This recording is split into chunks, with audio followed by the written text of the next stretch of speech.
members, church members, the faith community, school staff, you know, the individual that takes a young child and mentors that child can play just as an important role as the formal system. And we're going to take a look at exactly that. How do we take a young person and how does society insulate that young person that may be experiencing a dysfunctional family scenario? We'll be right back.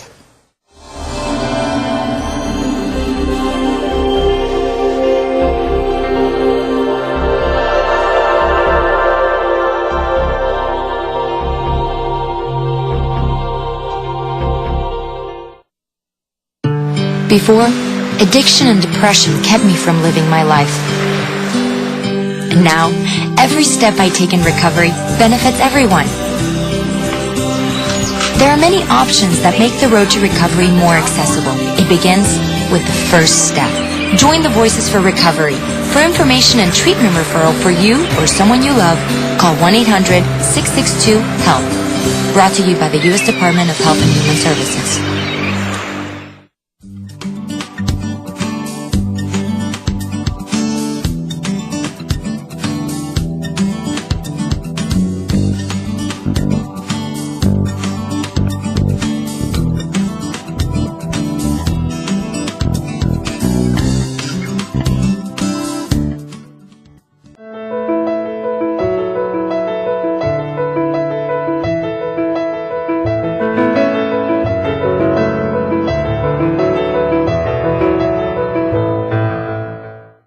I think the Exodus program is a rare opportunity.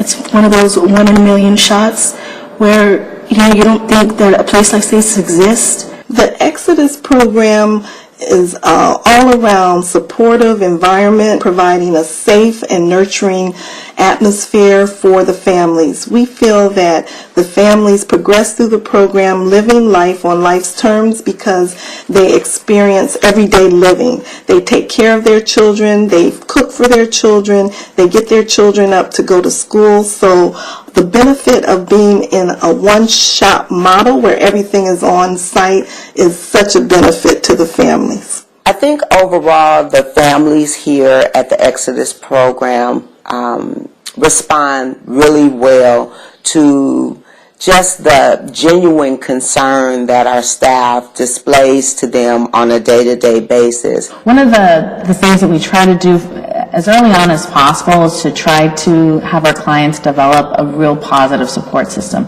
whether it be through church, through meetings, through other peers that are here at the program, reconnecting with their family members. I think that's definitely the first step.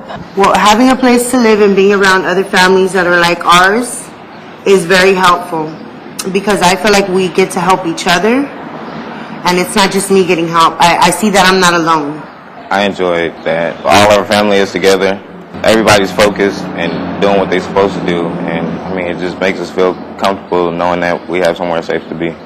I would say the most important things that I'm learning about my recovery is that there is hope, there is help.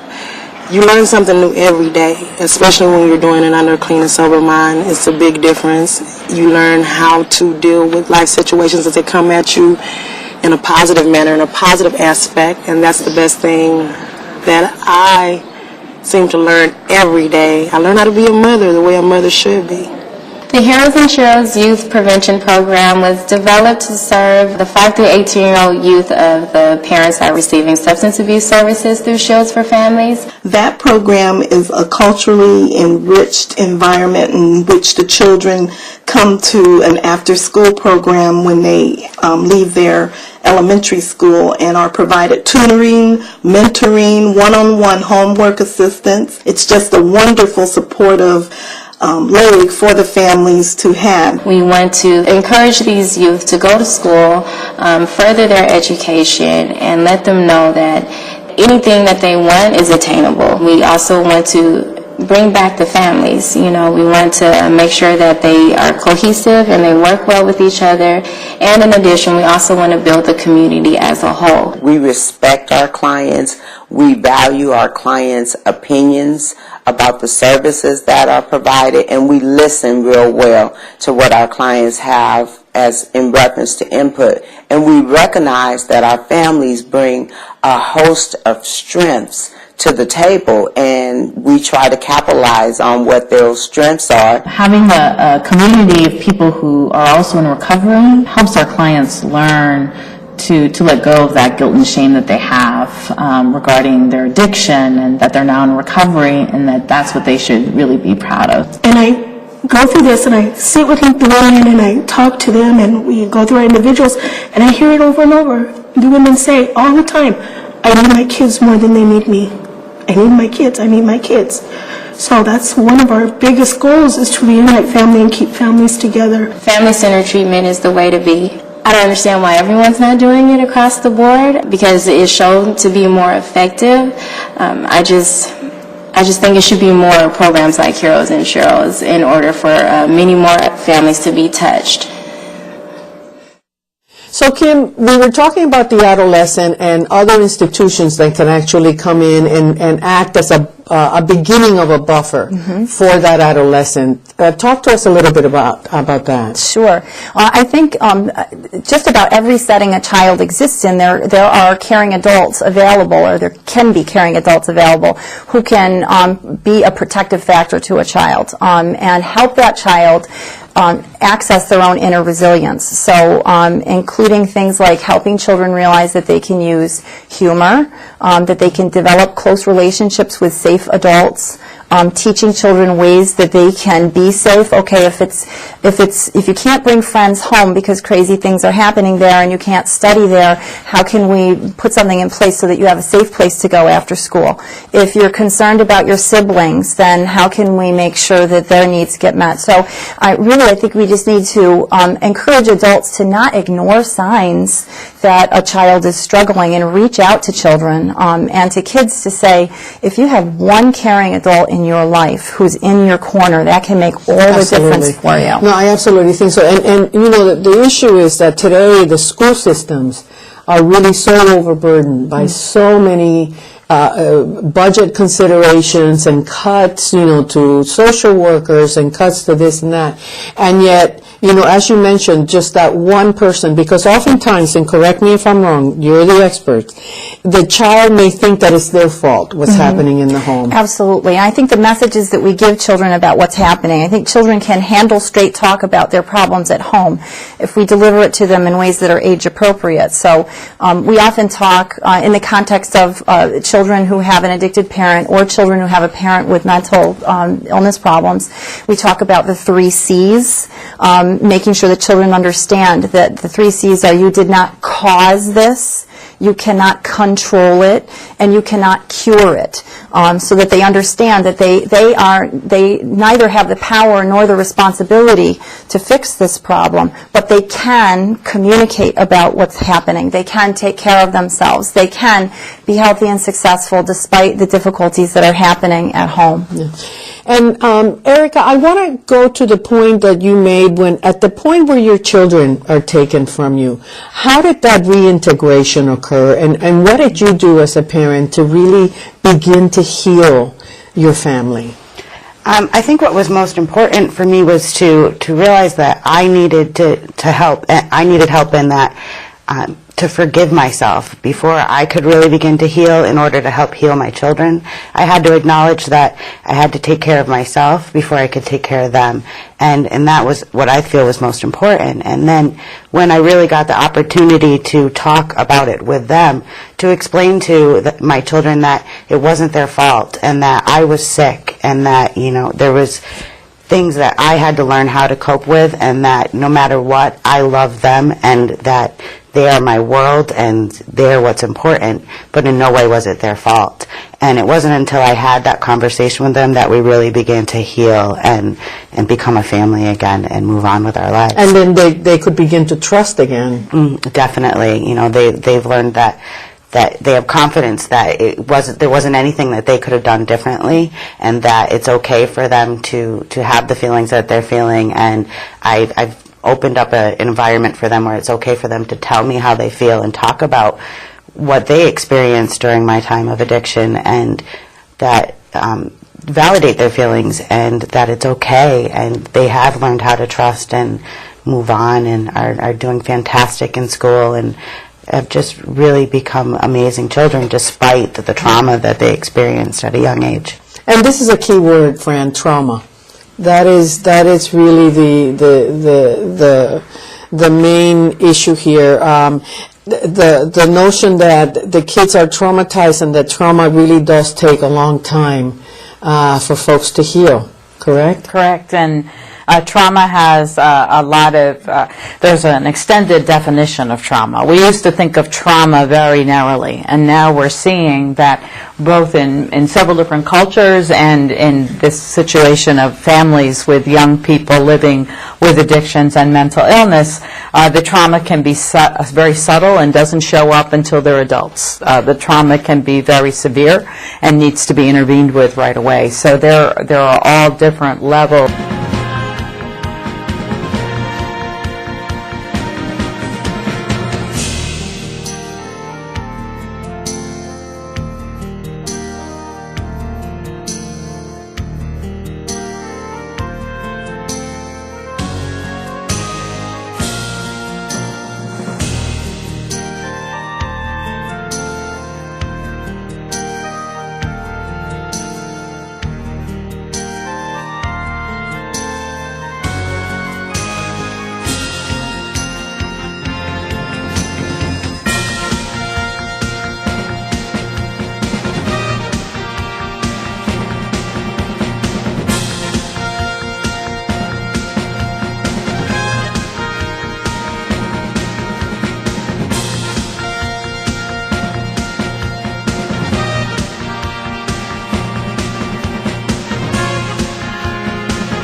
We're in closed session for the last 2 hours discussing a couple things.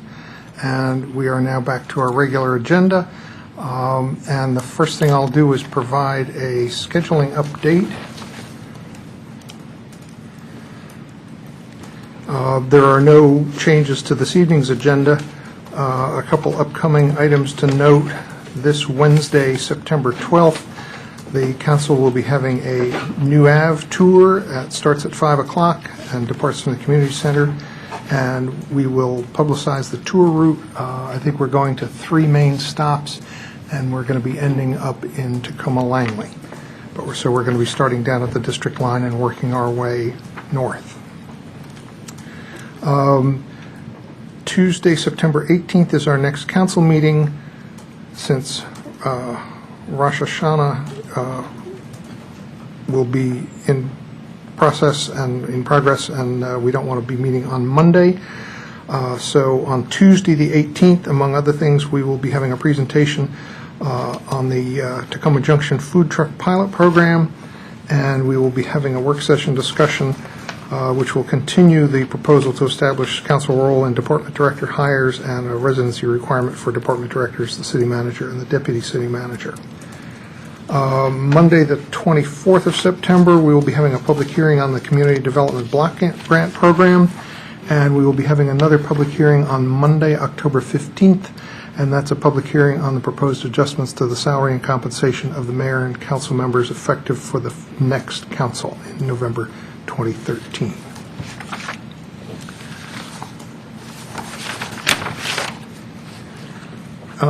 The next thing I want to do is address the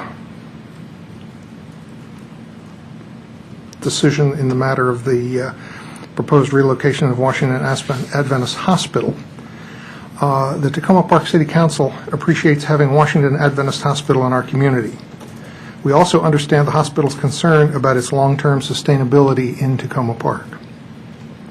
The City Council has received a copy of the recommended decision of Commissioner McLean to the Maryland Healthcare Commission regarding the proposed relocation of the Washington Adventist Hospital. Commissioner McLean recommends that the Commission deny the hospital's request to move because the hospital failed to demonstrate that the proposed relocation plan is financially feasible and scaled appropriately. The Council appreciates the careful consideration of Commissioner McLean and Commissioner Worthington before her in this matter. We want to ensure that our residents, especially those with financial or transportation limitations, continue to have excellent health care available in this community. We also value our long association with Washington Adventist Hospital and want the institution to succeed. Over the next few weeks, we'll ask to meet with Washington Adventist Hospital officials. We'll want to have opportunities for the public to share your thoughts, and we'll want to hear from the members of the council-appointed Washington Adventist Hospital Land Use Committee. We've not yet determined the exact steps that we need to take, but we'll share the information as it becomes available. Over the next month, the hospital and the other parties involved in the Certificate of Need process may file exceptions to the recommended decision or other comments. The City of Tacoma Park will review these documents and may decide to provide comments as well. For that reason, we're not at a point where we can take a formal position. Nonetheless, we reiterate the following priorities from our resolution of 2011-27. The City wishes to ensure that Tacoma Park residents, particularly poor, uninsured, and those who rely on public transportation, continue to have convenient access to quality health care.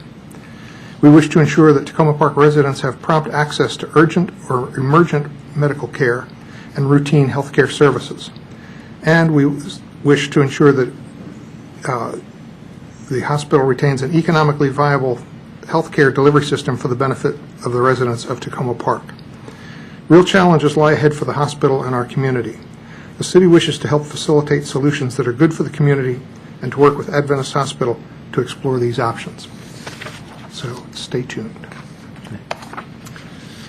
I'd now like to go to the public comment period in the meeting for anybody who wishes to make any comments, and if you can please keep your comments brief. Mr. Lovelace in the back. Hello, my name's Pat Lovelace, your official peace delegate, 7620 Maple Avenue, Tacoma Park, Maryland, Ward 4. I just wanted to thank everybody for coming out to the Tacoma Park Folk Festival. And I want to give God a gold star for giving us such great weather for the event. It turned out to be great weather, great music, and great fun for all. And also, I'd like to remind people that it's 57 days now before voting time. You know, remember November, that's the slogan now, remember November. Got to get out there and vote. And if you're not registered, I think you've only got a couple more weeks or so to register to vote, if that. So I think people should really start thinking about their civic duty. And also, you know, I'd like to see more people taking part in our meetings and taking part in our community events. You know, part of community participation. You know, that's part of being a responsible adult, but being responsible children too. Because Tacoma Park always knows how to put on a good party. You know, we found that out at the Folk Festival. And on October 7th, we're going to find out again when we have the Street Festival up in Old Town Tacoma. We're going to have a really good time at that, because that is always a good time for all. Good music, good fun, and good folks. I'm telling you, if you don't come out, you're missing out on a lot. And I hope to God we get good weather again, so everybody gets your prayers going. We want to have good weather, and good fun, and good music for all. But mainly, don't forget to vote. Don't forget that. That is a very important thing. Time goes by so fast. It's only 57 more days, and those days go by in a flash, if you know it. It seems like just yesterday was 57 days ago for me. Time goes by so fast, and you're going to realize, oh, I forgot to vote, or I put the vote off to watch the ball game. Well, there's nothing more important on that day, November 6th, than it is to vote. That's the most important thing that can come up, is our right to vote. We have to use it. It's our duty to vote. Because if we want to get good health care, we want to get good care for our children, we want to get good housing and good education, affordable health care for all, and keep my health care going. If you care about me, you will go out and vote. If you want to help me make my work as a peace delegate a lot easier, then please come out and vote this November. Please, get all our people out. There's no excuse, really. Unless it's a family emergency or religious emergency or something. Other than that, there's no excuse for it. Please, come out and vote in November. Vote, vote, vote. Thank you. Come out to the Street Festival October the 6th. Thank you, Mr. Loveless. Anybody else? You want to use the podium.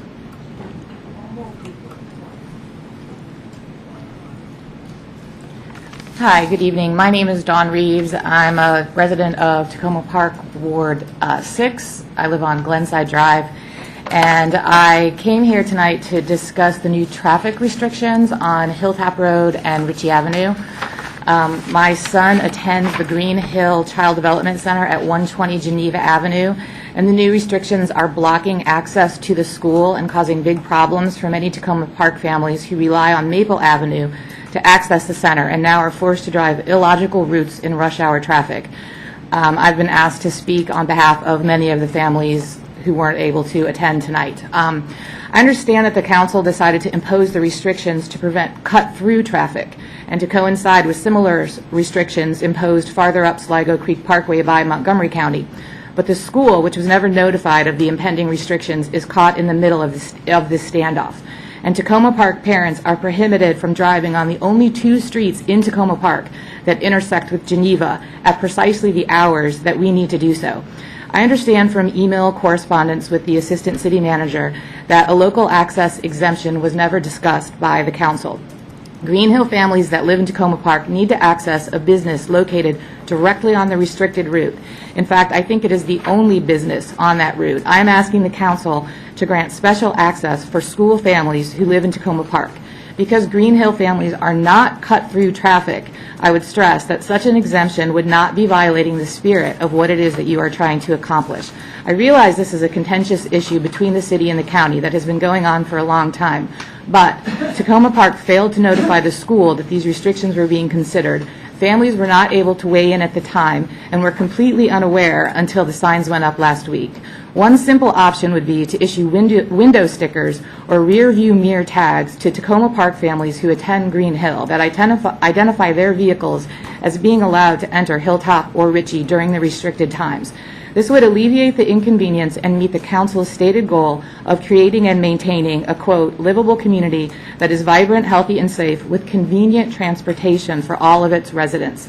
Not only are the new restrictions inconvenient, and I will admit that convenience is a major factor for many people when they choose a daycare, they mean that Tacoma Park parents will be driving more and polluting more.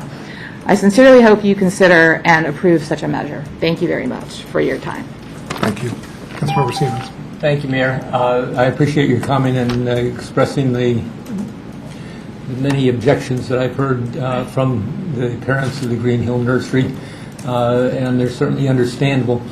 I believe that when we did discuss, the traffic restriction signs for within Tacoma Park, that we did talk about restricting it to local access only. But we were advised by the then city manager that that was unenforceable, and so we would not put those signs up. I would ask the acting city manager to check into that and revisit that question, because I have noticed since that discussion there are now on Flower Avenue signs that say local, no right turn, local access only, on Flower Avenue, about half a block from Piney Branch Road. And so I'm curious how it works in that neighborhood, but not in our neighborhood.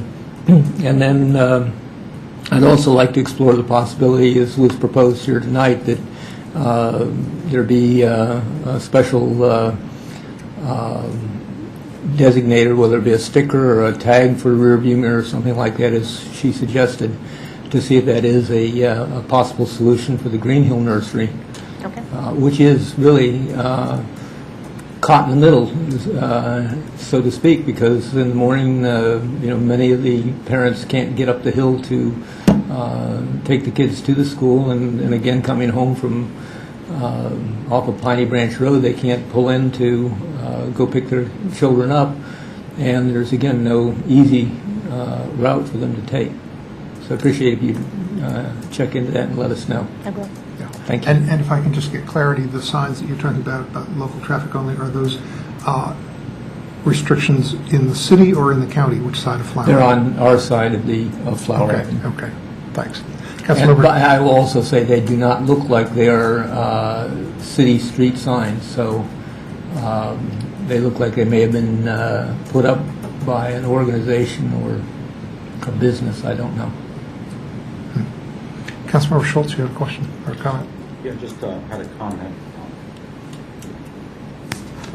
Ms. Reeves is my constituent, and she corresponded with me on this. And I understand that there's, 50 children in the Green Hill preschool. It's a business. And so therefore I would concur with Councilmember Siemens' request that we figure out some way to provide some relief when understanding, and I've explained this to Ms. Reeves, that the no turn signs on the Ritchie from Maple Avenue are temporary until the new traffic calming gets installed up there. But temporary in this case means until spring of next year, which is a pretty onerous wait. So I would hope that something can be done. Thank you. Councilmember Mayo. Thank you for coming out and speaking on this issue. I just wanted to pass along that I've received queries from constituents also who have children in the facility along the same lines. Councilmember Daniels, go.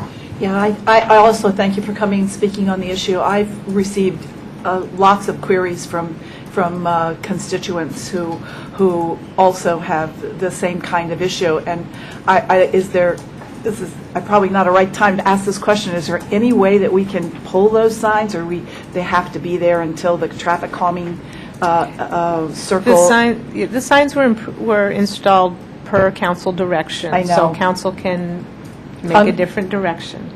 Uninstall them. All right. It would require a resolution. and- Right, I don't think that's the request tonight. I think the Yeah, request just a is question. for the business Yeah. that's being, harmed by this and the patrons of that business. But also, I think the solution, if there is a better solution, and that would be to implement the traffic calming measures that we've agreed to, that when they're implemented, we'll then take the signs down. Okay, thanks very much. Thank you very much. Anybody else have a comment during public comment period?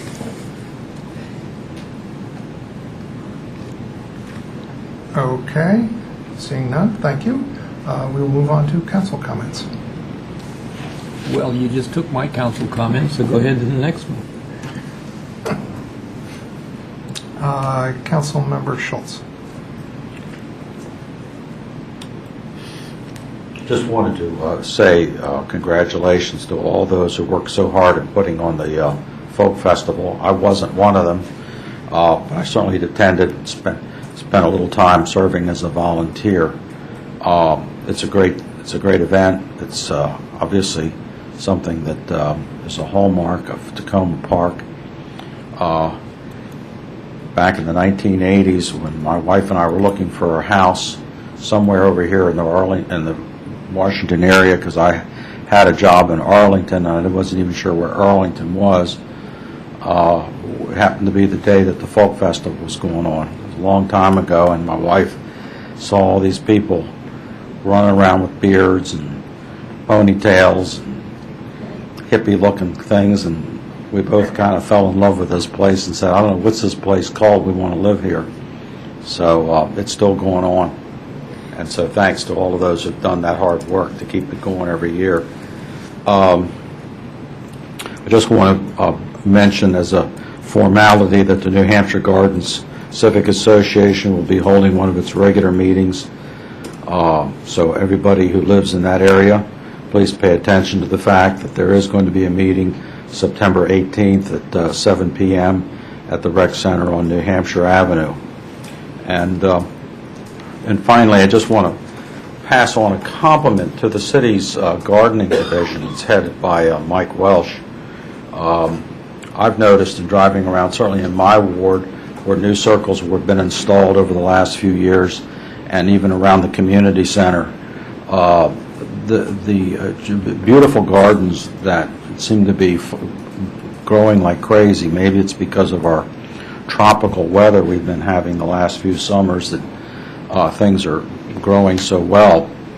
But I just think that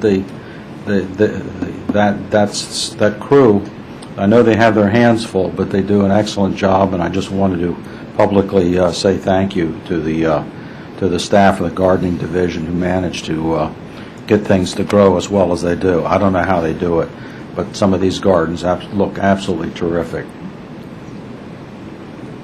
Councilmember Daniels-Cohen. Thank you, Mayor. This is just a quick reminder that September is still National Emergency Preparedness Month. Last week I told you all you always need to know exactly where at least one flashlight is in your house, so that if you lose electricity and you're in what I call total cave darkness, you need to know where to put your hand on the flashlight. You don't get enough light from your cell phone unless you have a flashlight app on it, so you need to know where the flashlight is.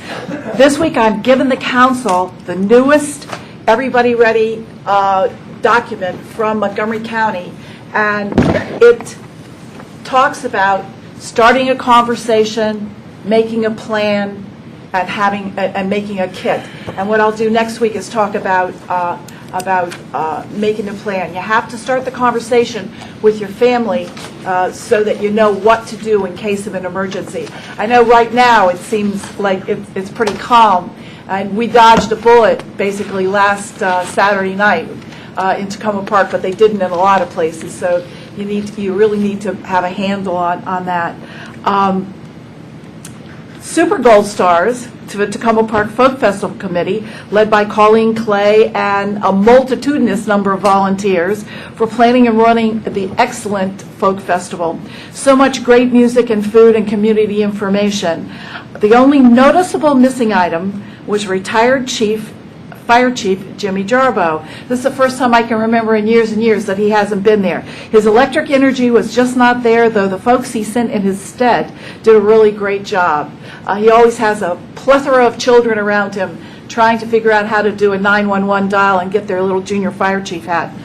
Someone also remarked to me during the day that they hadn't seen any iPads, and I don't know if it's all true or not, any iPads or handheld electronic devices, or even texting at all day.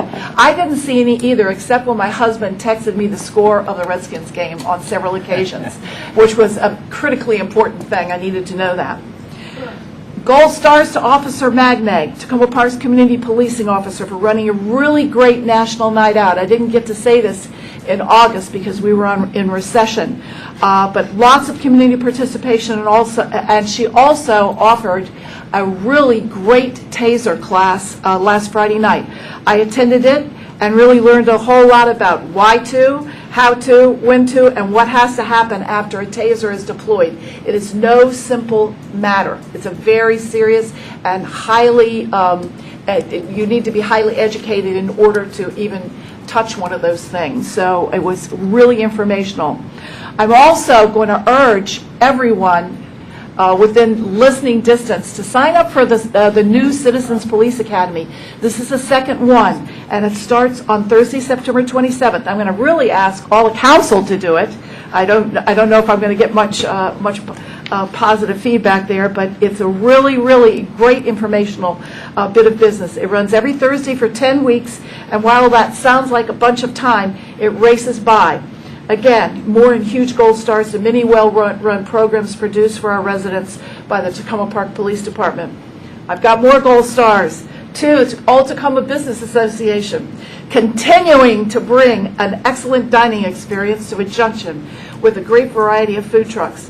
It looks easy from my side of the city lot, but I know it isn't. The food has been spectacular, and all I got to say is bring on those lobster rolls. Awesome lobster rolls. Quick honorable mention to outgoing City Manager Barbara Matthews for completing the RFP for a sustainability coordinator before she left the community center at Friday, I think on September the 7th. I got a final email from her at 11 p.m. I'm not sure if it was from her home or from here, but it was an 11 p.m. Email. And also huge gold stars and great thank yous to Darryl Braithwaite, the Public Works Director, who spent a great deal of time this week checking out all the sidewalk issues in Ward 3, all the constituents that had an issue with what was going to happen to their sidewalk over the next few weeks. She went by, took a look, emailed them, and emailed me back. I took a look too, only she knows more about it than I do, and she got there before I did. So we had a whole lot of that going on. It was really, really great, quick response, and great taking care of our residents. Thank you. Councilmember Siemens. Thank you, Mayor. I did just quickly want to call attention to 2 upcoming events that are important in the community. One is the Blessed Coffee first anniversary on this Saturday at 10:30 at the gazebo in downtown Tacoma Park. And the other is on September 29th, the Tacoma United for an Engaged Community is holding their first Exploring Tacoma segment, which will be exploring Ward 4. And this is a new series that TUFEC is doing, which is to help community residents learn about our history. And so as you walk through Ward 4, you'll stop at various points of interest and learn a little bit about our history, including, in fact, at the Green Hill Nursery used to be a segregated school. And we'll have some of the students from those days here to talk with us about the history. That's just one example. Halfway through, there's going to be a little picnic, and the time is 11:15, I believe, leaving from behind the community center here. So again, September 29th. Thank you. Councilmember Grimes. Thank you. Tacoma Park is full of unique people, and Pat Rumbaugh, the Play Lady, is one of them. She asked me to do two things to remind you all of the 4th annual Tacoma Park Play Day, which will be Saturday, September 22nd from 10 a.m. to 1 p.m. at Tacoma Park Middle School and Tacoma Piney Branch Park. And she also asked me to publicly ask the fellow council members to show up and play with the Play Day crew. I will unfortunately miss it myself, but consider the message passed on. There's information online about Tacoma Plays and about the Play Day at tacomaplays.org. Thank you. Councilmember Mayo. Thank you, Mayor. One question for the city manager. Has the RFP, the sustainability RFP, gone out, or will it go out soon, or just can you give me a timeline on that? Yes, it will go out this week, and we'll get it out so that it gets advertised in this weekend's paper, but also it'll go out earlier than that through a variety of mechanisms. Thank you. I just have one thing to note. I was talking with the acting city manager this morning about a complaint I got, and I know that you had had additional calls about Pepco's contractor trimming trees in the city and concern about whether they were in fact trimming the correct trees. I know that you were going to confer with the arborist. I don't know if you have any results from that, but I did want to make sure that people know that Pepco's contractors, in this particular case, Asplund, is continuing to trim trees in the city. There have been agreements either with homeowners or with the arborist about particular trees that were either going to be removed in whole or in part. In some cases, some of them on private property that the homeowners have been contacted about. And just want to make sure that everybody remembers to make sure that you follow up on those, make sure that the contractors are trimming or removing the correct ones, and if there are any issues with that, to please call the city arborist, call Public Works, and let us know if there are any difficulties, because there were concerns from the work the end of last week and today that the right things were not being done. The information that I have so far, I'm sorry. I was just going to say, if I could add to that, there was a concern on Ritchie Avenue that they did tree trimming. They had I think the address is 97 Ritchie, and they just left all the debris behind when they left. It's sitting in the people's front yard now. Yes, I've had quite a few contacts about trees. The information that I've learned so far is that the correct trees have been trimmed or taken down.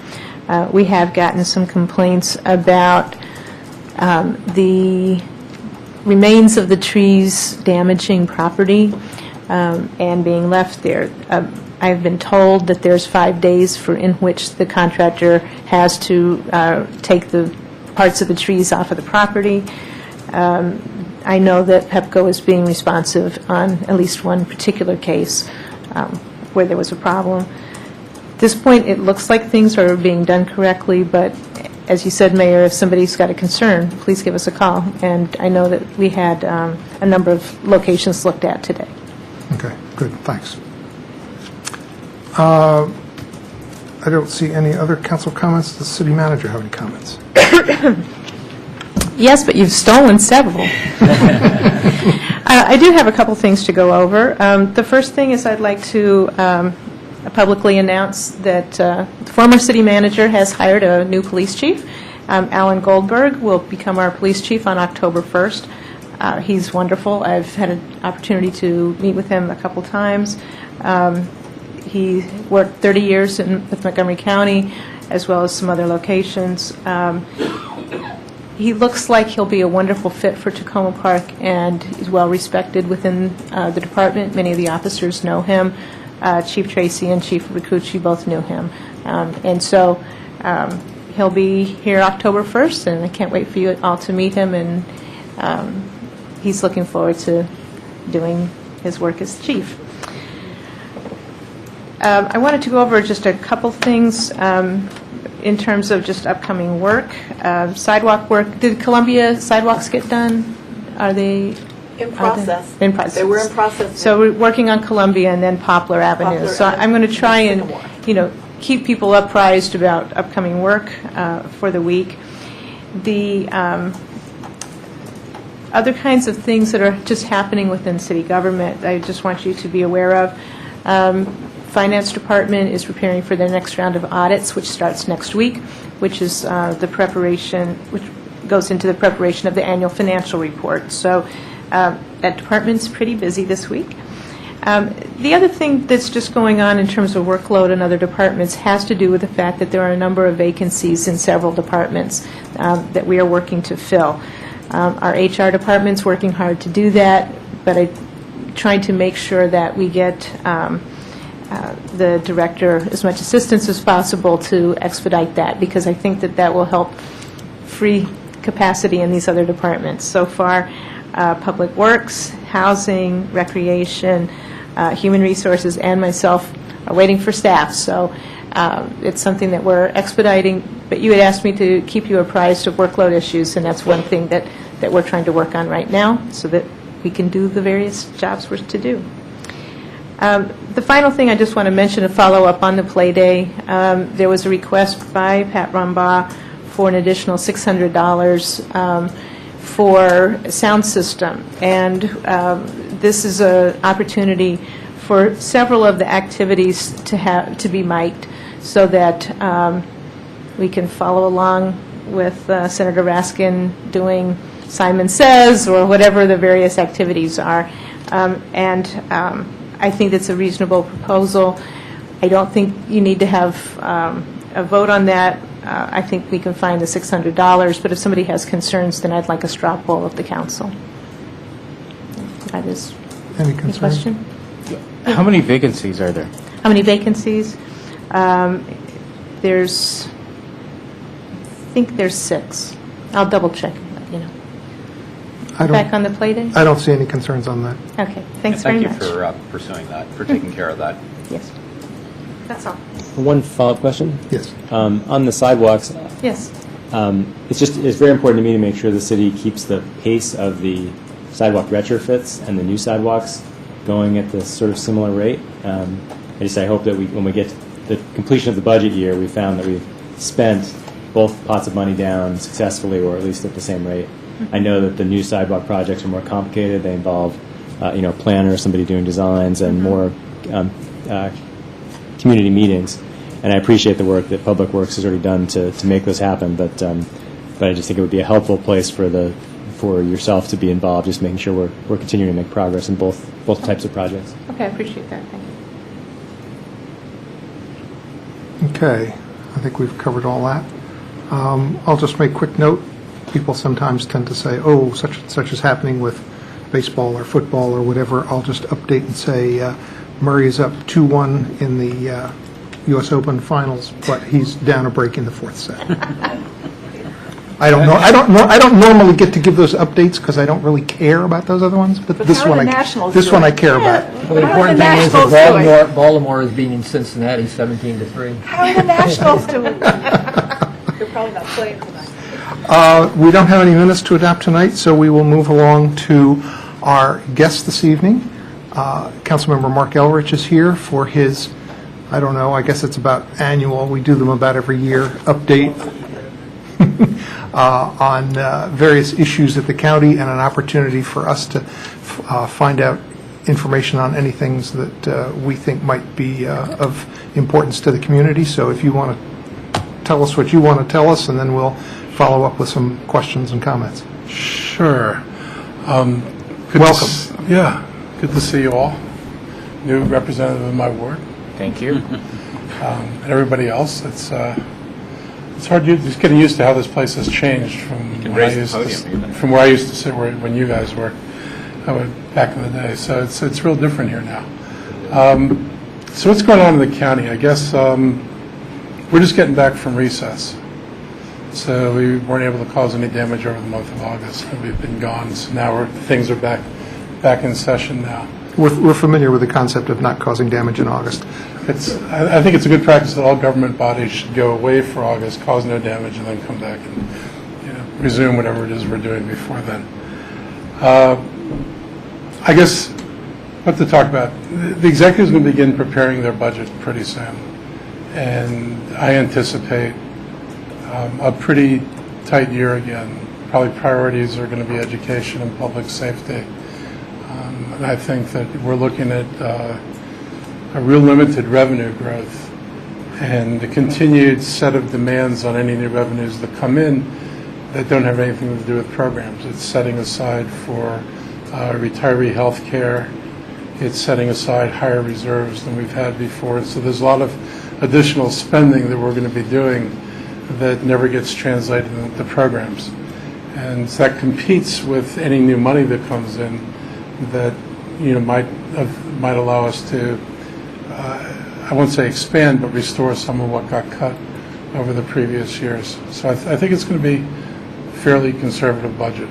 I think the municipalities, we're going to continue to have this discussion about municipal rebates, and I encourage you to engage everybody on the council. Some of us on the council understand municipalities. Some of us understand that you deliver services in some ways less expensive than we do, and we can never provide at the local level, what you provide at the local level for the amount of money that we give you to do it. And I think, you're really going to have to, continue to raise awareness and engage the council in those discussions. And I understand people weren't too happy with how things turned out so far with the executive's recommendations. But I think there are at least some of us who are sympathetic and understand that this is really, it's a fundamental issue of fairness. I mean, the council looks at it as you're an expenditure. And I really think the right way to look at this is that, you provide services we don't provide. You're actually a savings to us, and it's actually good for us to support municipalities that do this kind of work. So I'm hopeful that the discussion will move in a positive direction once it gets to the council. But in the larger budgetary complex, it's things are going to continue to be challenging. I was very happy with the resolution of the ambulance fee. I think it saved all of us a really, really unpleasant fall. And I think it's going to be good for the county. We really have to expand our fire and rescue services. And for the years before Ike Leggett got elected, we had basically grown enormously in the county and not provided additional facilities. And even at the council level, we used to talk about depleting resources here in order to provide resources to expanding areas in the county. And we've reached the point you just can't do that. And we have to actually build the stations, staff them, and equip them. And that's going to provide real challenges in terms of the budgets going forward. So getting whatever we net out of this agreement, maybe $12 million of the ambulance fee being available to the county, I think is going to be really important in terms of our ability to do staffing. And at the same time, I'm glad the volunteers actually negotiated over what the value was, because it's actually going to provide money to the volunteer companies, which should allow them to continue to be healthy and continue to grow. And we have this unique system in the county of a hybrid of professional and volunteer firefighters. And volunteers really play a critical role in terms of making county fire services affordable. If we had to replace all of the volunteers with career firefighters, our budget would go up substantially. So having a strong volunteer presence is really important. And I think the agreement that was reached is going to be good for the volunteers, and it's going to be good for the county. And I'm very, very happy that we did not go into warfare for the fall. I think that would not have been productive. My committee, the Fed committee, is going to be doing interesting things this fall. One of the first things on our table is the revisions to the accessory apartment law. And Park and Planning has proposed increasing the number of people who can be in accessory apartments, and I think, most importantly, getting rid of the special exception process altogether. And in my usual characteristic blunt way, I'm not going to support getting rid of the special exception process. We've looked at the number of special exceptions, and almost never do special exceptions get rejected. So it's not the case that somehow people turn out and say we don't want a special exception for an accessory apartment. And most accessory apartments go through without comment. The problem is that it's a 6-month to 1-year process to get the special exception, and people are, and most of the time is spent waiting. It's not spent in deliberations, it's not spent in any of that. It's first getting Park and Planning to actually do a staff report, which can take months, and then getting the schedule for a hearing in front of the hearing examiner, and then getting a hearing in front of the Board of Appeals. And that's a lot of time that I think has been unnecessarily spent. And I know the executive is going to be proposing some modifications, and I'm supporting basically a modification that would say that if you get to the hearing examiner and there's no objection at the hearing examiner level, then the issue is decided at the hearing examiner level. And if there are issues raised, then those are the cases that go to the Board of Appeals. And the times that issues have been raised, particularly in the case of potential landlords, has been over past behavior on their properties, which have raised concerns in the neighborhoods about whether this person is the person you want to have an accessory apartment. Those are few and far between.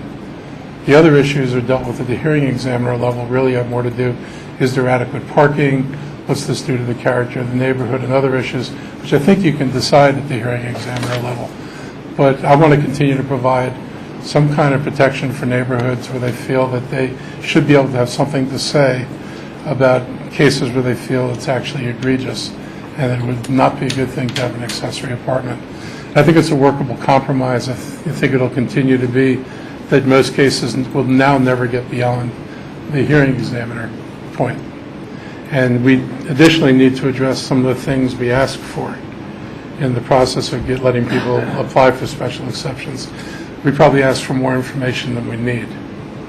And I've been approached by a number of people who have told me their particular stories about either what they had to deal with to get an approval. I had, the worst story I heard was somebody who was on a lot that was 40,000 square feet, and he had built previously a registered living unit, and it was permitted and everything. And when he went to apply for the special exception for an accessory apartment because his other use had gone away, they wanted him to do an architectural, landscape architectural drawing of the site in CAD, computer-aided, whatever it is, drawings for the Board of Appeals. And he'd already had to go through any issues about access and everything when he got a building permit to build the addition to his house for that. And why you would make somebody go through all this a second time just because you're changing it from one kind of live-in unit to a different kind of unit was beyond me. And for that person, the cost was substantial. It would have been thousands of dollars to get that level of drawing done. And that's not the kind of thing we need to require people to do. People should be able to submit hand drawings, accurate hand drawings, but hand drawings just the same to show locations of entrances and egress and lighting and the general layout of the property. And I think we need to try to simplify that process. And I think if we have a simpler process in getting the approval, I think that'll shorten the length of time that it takes even to get in front of the hearing examiner. So I'm hopeful we can work out a compromise from where Park and Planning is to doing this. And that's going to be in front of the council. Public hearings tomorrow night, and then probably several meetings in front of the Fed committee before it comes to the council. The other thing we're working on is the continuation of the zoning code rewrite. And this is the application of a new family of zones to Montgomery County. And I found myself in a minority on that one last time also. I'm very uncomfortable with an approach that basically says we're going to change all the zones everywhere in Montgomery County without going through any master plans. And that's basically what Park and Planning is proposing, that they would decide what zone was equivalent to what's on the ground today and then remap it to a new zone. And in a lot of the cases that we've seen, they actually will be doing upzoning of properties. So if you think you're next to a shopping center of a certain size and character, you may be wrong. that shopping center could change dramatically. And my concern is, two primary things. One is any serious increase in residential areas, residential housing in places where we haven't had it or hadn't planned it, is going to put added stress on space in the schools. And to the extent that this happens in the down county, where you already have limited space and, as we've discovered, virtually no place to build a new school building, it could, I think, contribute to more overcrowding with no viable solutions in terms of finding available space. And the other issue is traffic.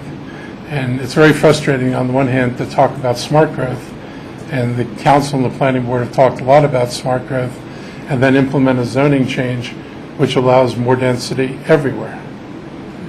So you can't be both about smart growth and then say, and we're going to do something which could lead to greater density on every shopping center, every commercial property in the county. You can't have this both ways. And I really believe strongly that we ought to focus our development on the corridors that we've designated, particularly around metro accessible sites, and we should not be allowing additional density away from those sites. It's harder to serve, it's harder to provide public services to those areas, it's a challenge with the road infrastructure, and like I said before, it's a challenge with the schools. So we're going to have some really interesting discussions about that, and we're going to talk about the amenity package again, all those things that come along with the CR zone. A number of housing advocates have noted that we're getting no proposals with additional affordable housing in them. Everybody's putting in proposals that are right around the required 12.5% MPDUs, and we're not getting any greater density, even though these are areas sitting right on transit hubs, where you would think you'd want to put more of your affordable housing. And the reason you're not getting it, or we're not getting it, is that under our amenities, you get a certain amount of density for different things you do. They're not all equal in terms of dollar cost. So to get the density bump from affordable housing, I can get the same 25 points from doing a whole bunch of cheap stuff. And if you're a developer, I mean, everybody's in, it's a business. And so at the end of the day, if you're picking, what's the most economical way for me to get the density, affordable housing is not the thing you're going to pick. And I think that's a problem. And I think the other side of the problem is we've put a lot of things into this menu that developers can pick from that used to be required in master plans. And in other jurisdictions are required in master plans. And I spent a lot of time reading what's being done across the country. And the guidance that most people give planning officials and anybody involved in zoning is that things you want in your master plan, you should require. You don't let somebody pick them from a menu. And the things you pick from a menu are optional enhancements that go beyond what you want in the basic master plan. But if I want 15-foot sidewalks, I want improved metro accessibility, if I think I need to break up super blocks and allow mid-block connections, those are things that ought to be laid out and required inside of master plans, rather than left to somebody deciding whether they're not going to do that or not from picking from a list. So this is going to be a very long discussion. I fully expect that will not end very quickly. I think there's a lot to talk about. And we have a lot of challenges because of the extent that you don't get infrastructure, that again falls on everybody else to pay for it. And that's challenging in good days, and it's certainly challenging right now for the county to have to deal with that. Those are the biggest things that that are coming up, I think, right now for the council. I think everybody's waiting on the budget, and I think it contributes to a certain level of calmness is not having any money. In a strange sense, if you don't have extra money, you don't have competing ideas for what to do with extra money. And so it really comes down to looking at what you're doing. Are you doing what you're doing effectively? Are there other things you could do that might be more effective? But the day of competing for new ideas and lots of new spending is, I think, behind us for a while. So that's sort of my general take on what about BRT? We're going to have to figure out how to fund this stuff. I mean, I'm a big advocate of what they do in Northern Virginia. Northern Virginia has they have a split tax rate between residential and commercial property. And commercial property pays 11.5 to 12.5 cents. And this is all commercial property if you're in Fairfax or Arlington. They start with a base rate that's higher than the residential rate, and their residential rate is higher than our residential rate.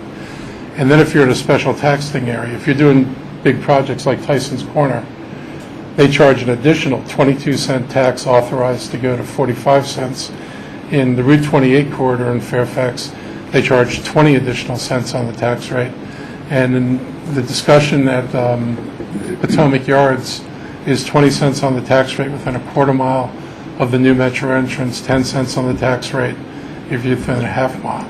So Virginia's funding a lot of this by using differential property taxes, primarily on commercial property, who are going to be the basic beneficiaries of building transit infrastructure.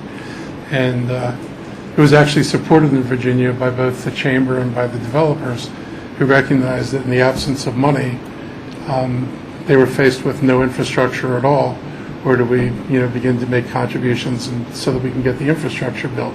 Because having the infrastructure then makes it possible for them to do their developments. And I believe we need to follow the example that they set over there. The other thing I think we need to do is look really hard at our approval processes. People can be dragged through the county for 3 to 5 years trying to get a commercial project approved. And we don't get any better product at the end of that than we would get in a simpler process. And there's a lot of concern and a lot of complaint in the development community about constantly changing rules, conflicts within divisions of park and planning, conflicts between park and planning and then the executives, environmental services, or the fire department, or permitting services. And all these things, make it hard and long to get through the county approval process. In Virginia, there's more focus on if your project conforms with the master plan, then there's a lot less to do to go forward. Because we don't require what Virginia may require in some of their master plans, we wind up in a very long negotiation process. And I think we need to figure out how to give developers more certainty about what they're allowed to do and how to do it, and not give everybody on my side of the table, whether it's park and planning or the county government, multiple bites at the apple in order to change, what your perception is of what you want at any given moment. So I think there's room for reform. And will fixing all that fix the differential in job creation? That's a fair question, but I think you got to look at, what the differentials are. I mean, you could take Montgomery County and then compare it against a host of jurisdictions, and depending who I compete with, you'd argue Montgomery County is a gem of job creation compared to somebody else. So the things that I think are really big issues in this. First place, Virginia focuses on the death sciences. I mean, everybody knows that. This is the Pentagon. And major contractors are located around the Pentagon and between the Pentagon and between Dulles Airport. And there's a high concentration of them. It's very, very hard to compete for those jobs. And in some cases, if you're a major contractor, the Pentagon wants you within a 15-minute drive of the Pentagon. We can't do that. Nothing I can do in Montgomery County will ever overcome that. And so you're left with what else is there out there in the rest of industry. And it's challenging because people aren't jumping to relocate anyway. You usually have to have a reason to relocate. We focus a lot around bioscience. Bioscience is nice, and it's, on the one hand, it's the coming thing, and you can argue that there's going to be a lot of developments in bioscience. But in terms of profitability and wages, it's not the most profitable, and it doesn't produce the greatest wages. And a lot of bioscience companies, their dream is not to grow into being a big company. It's to have a hot product and be acquired and merged and then shrunk. So you just see, was it Human Genome Sciences?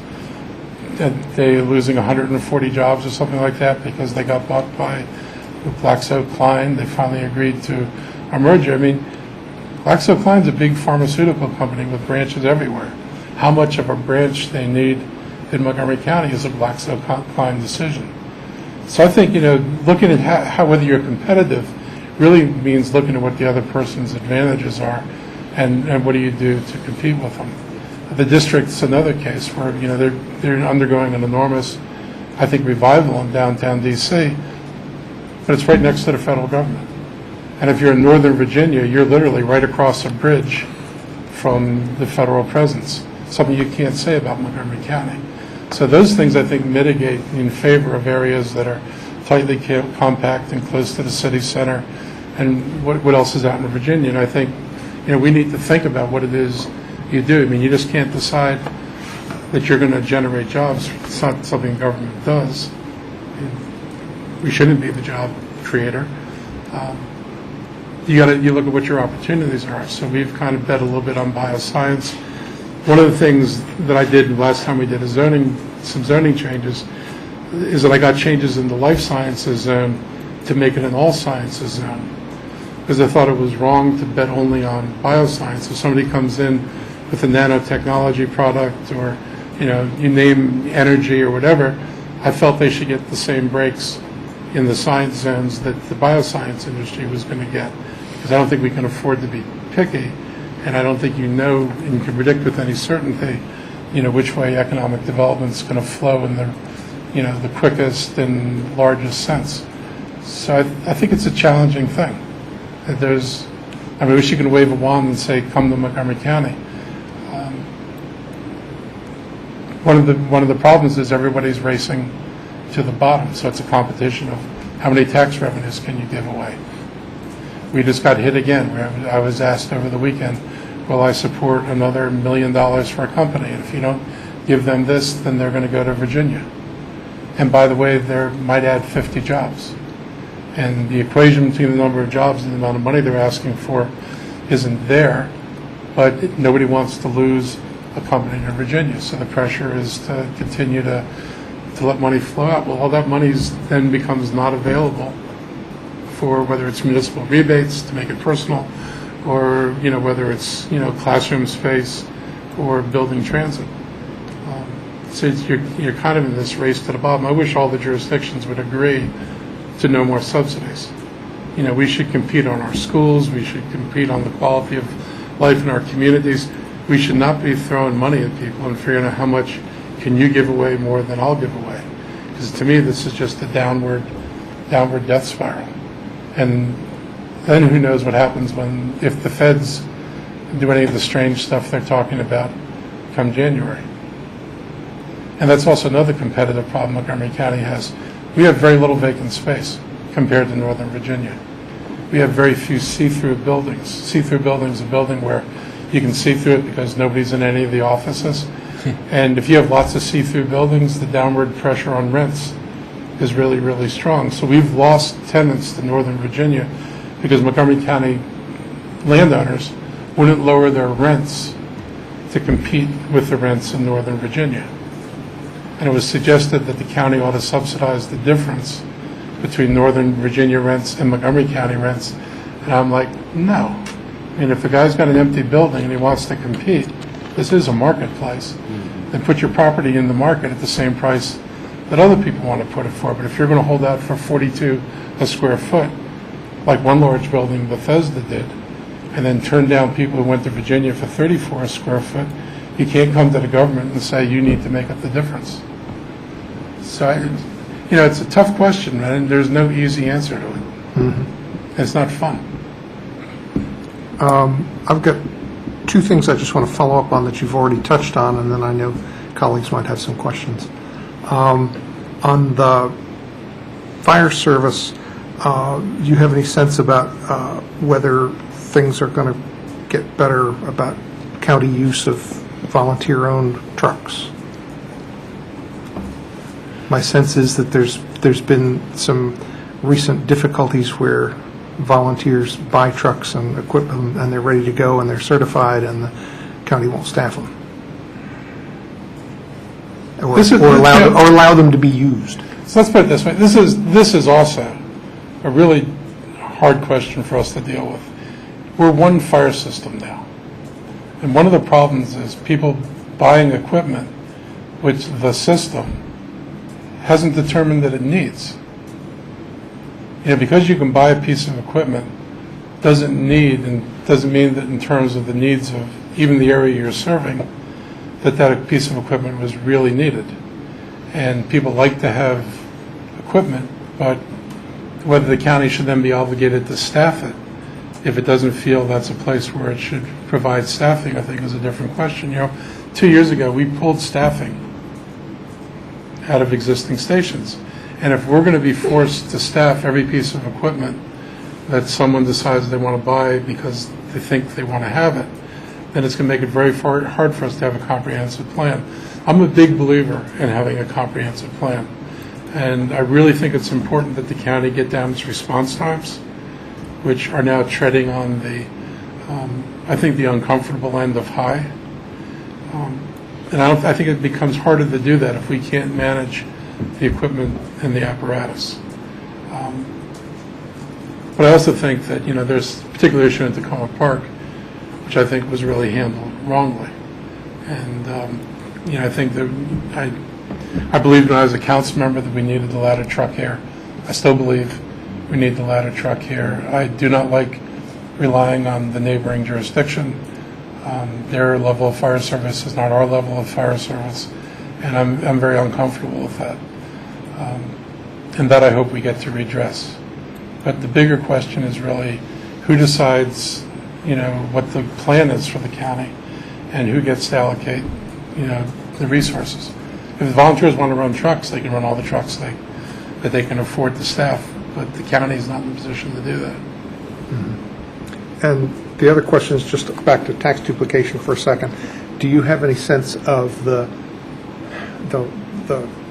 viability of the argument that the county executive's office has been putting forth, that essentially considering any of the tax duplication payments to municipalities above the amount based on the property tax is essentially grants and should be treated as such, and that it's kind of, breaking the pot into two separate pieces, property tax funded and everything else, and then it gets into all kinds of other arguments, and are they really ready to pursue that? I'm not on the committee, fortunately, that gets to handle this. So I haven't heard any of this back and forth, and I've got to say that no council members have come in and sat down and talked with me about this. It is an odd thing to try to operate solely out of property taxes when the county does not operate solely out of property taxes. Because the whole formula has been based on cost of service. Right. And this would shift the argument. And let me just say that it's an issue that is of importance not just to Montgomery County municipalities, but municipalities around the state.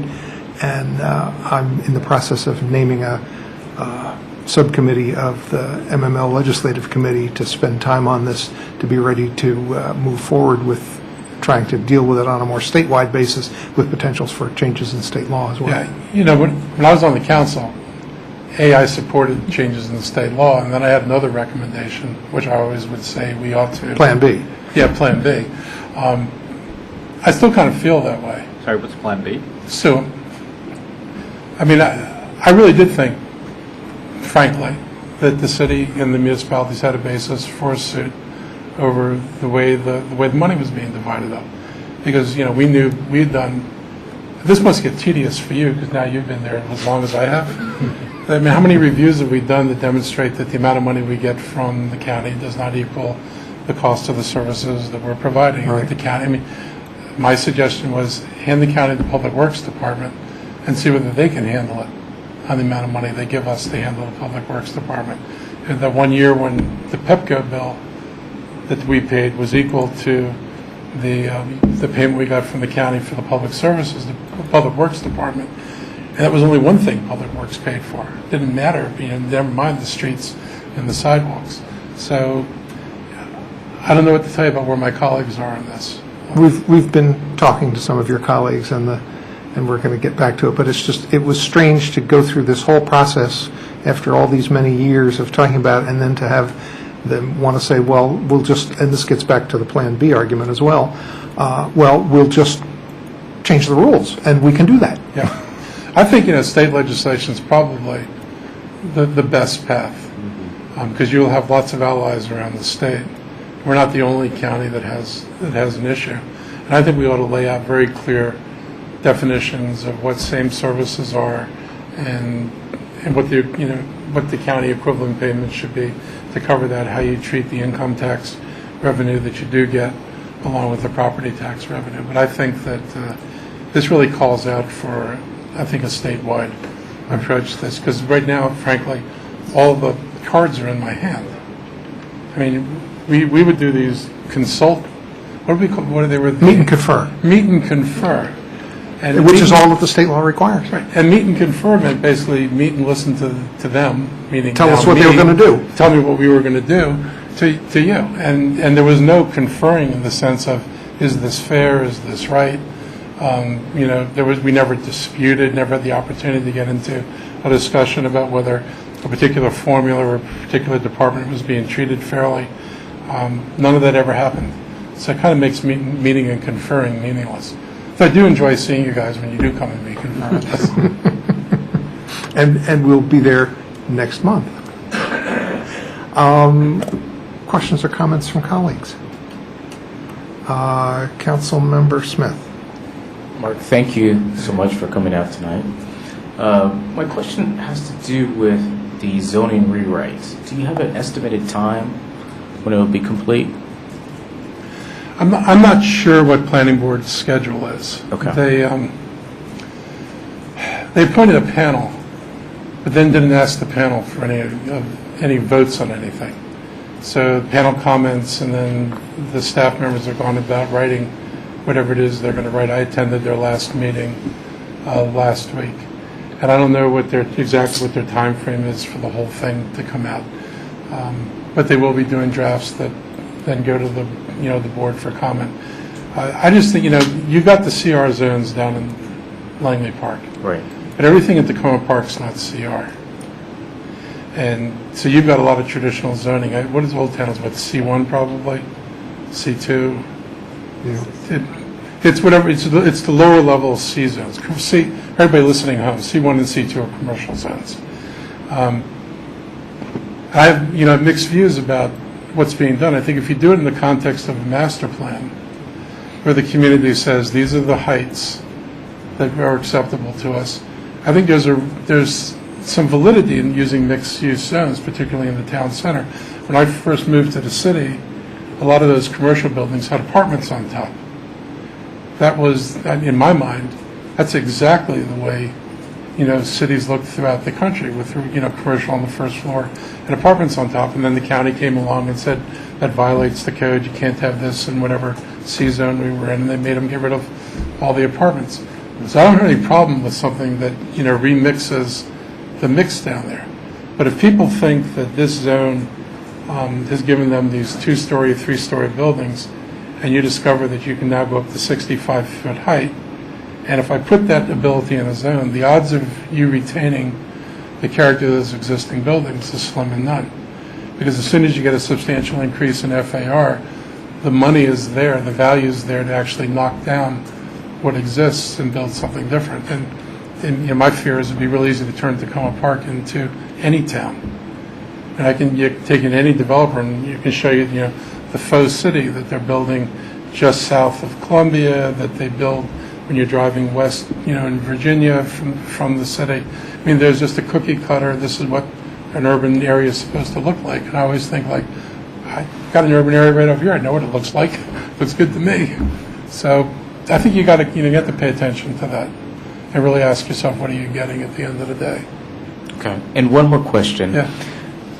Have you thought about using tax credits to drive affordable housing?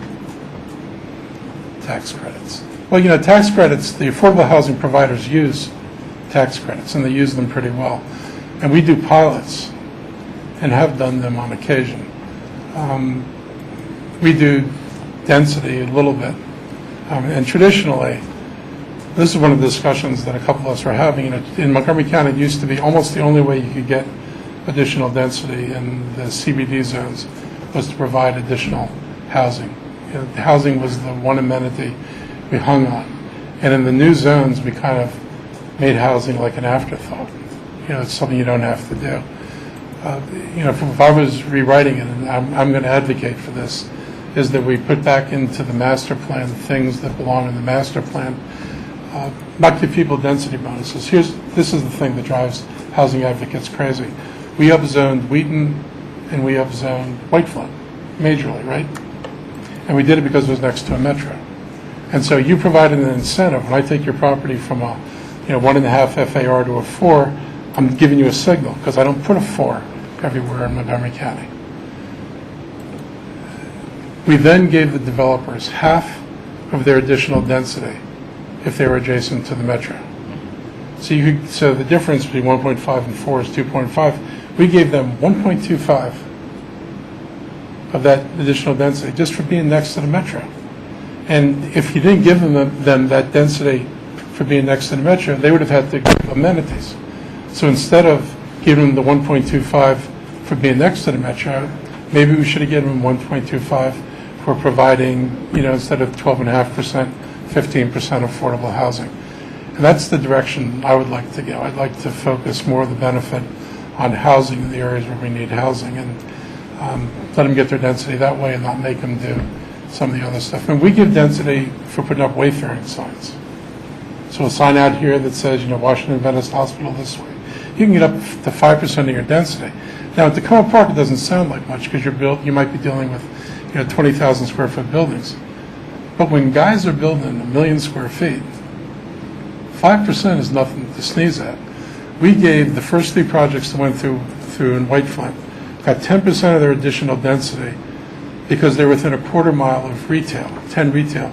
You couldn't drop a pin on Rockville Pike and not be within a quarter mile of 10 retail uses. And so they all of them listed the same thing. Victoria's Secret, Dunkin' Donuts, they were all next to the mall over there. And so here we gave out 10% of all the additional density for nothing. Right. And so my belief is, the additional density ought to come with amenities, and probably we ought to be prioritizing affordable housing. So I'll push for it. And if you guys think that's a good idea, support me. Thank you, Mark. Councilmember Schultz. Thank you for coming. It's always a delight to have you here, and your frankness about ideas. I'm sure I'm not the first one to mention that. I've been told I was frank on occasion. Are you the chairman of the Fed? No. Is Nancy still? Yes. She still is? Yep. So those things don't ever change? They do sometimes. Uh-huh. But not the way I wanted them to change. It's still the same composition? Right. The 3? It's me, George, and Nancy on Fed. Okay. By the way, there should be a Plan C with regard to the rebates, and that is for the city to secede from the county, and then they would sort of realize, oh my gosh, You going to teach school, Fred? we're going to lose more. And in other words, I'm speaking obviously hypothetically, but if we disappear, you just excise this off the map, they might realize that they're going to lose money when we leave the county. But, a modification of that was the idea of letting the municipalities set a full tax rate for providing services, and then having the county come in and justify what additional services they provide beyond what the municipalities, and then you would pay a reduced county tax rate for those things that the city doesn't provide. Sure. My folks would not be really fond of that approach, but frankly, that's probably the most intellectually honest approach to how to do this altogether. And the alternative to that is the differential where essentially the county tax rate goes down and the municipal tax rate goes up. Right. Which we're not too happy about. No. No one wants to be the bad guy. But your ideas that you're expressing about the master plan, tying the master planning, the zoning to the master planning, basically that was what we tried to accomplish, and I think we did accomplish with the CR zoning in the Tacoma-Langley sector plan.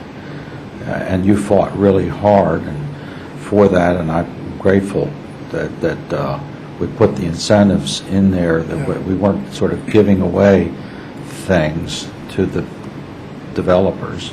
Look, you all pushed really hard. Yeah, well, you did. But how you get treated in this county shouldn't come down to how well organized your community is and how hard you can push. So like, we're notorious, right? Tacoma Park, you know that if you do something here and people don't like it, they're going to get angry and they're going to get active, and nobody likes to deal with angry, active people. But there are a lot of other communities that don't, they don't have municipal government. Right. A lot of them don't have strong neighborhood associations, and they don't get heard. the same way. And I think that's, it's a real challenge. And that's why, I can live with the zone change as long as it's done in the master plan. Right. Because then everybody knows what they're getting. Yeah. But to let it, some planners in an office decide that C1 translates to CR 1.5, height 65, it's like, nah, that's not the way you do planning. I think communities deserve better than that. And with this across the board, whatever it's called, zoning for the whole county, that's going to affect the so-called old C1s and C2 in the rest of the city at Tacoma Park, and we really do need to be cautious and careful about that, because like you were saying, if they're too generous with this so-called upzoning, a lot of stuff could just disappear. I'm probably exaggerating a little bit, but because there's got to be an economic need there, but still.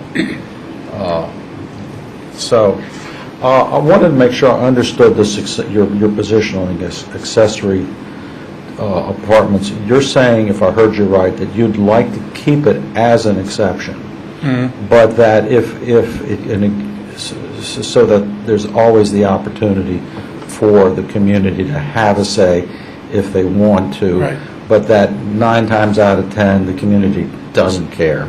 They don't say anything. They don't say anything, and if that's the case, it ought to be able to be expedited without a lot of hoorah on the part of the bureaucracy in the county. Yeah, simplify the drawings, simplify the requirements, bring it to a hearing examiner. If there's a problem, take it forward. If not, just close it out there. Yeah. And I've talked to a lot of civics who are really upset about removing, the special exception process altogether. And they're perfectly happy to let a hearing examiner make the decision, as long as if there's a problem, they've got the ability to say, we think in this case, this needs to go to the Board of Appeals. So there will always be that. Yeah, and I agree with you on that. I think that's very logical and makes sense, and I think our community would support it. I mean, we have, just in my ward, we have not a lot of accessory apartments, but they fulfill a need.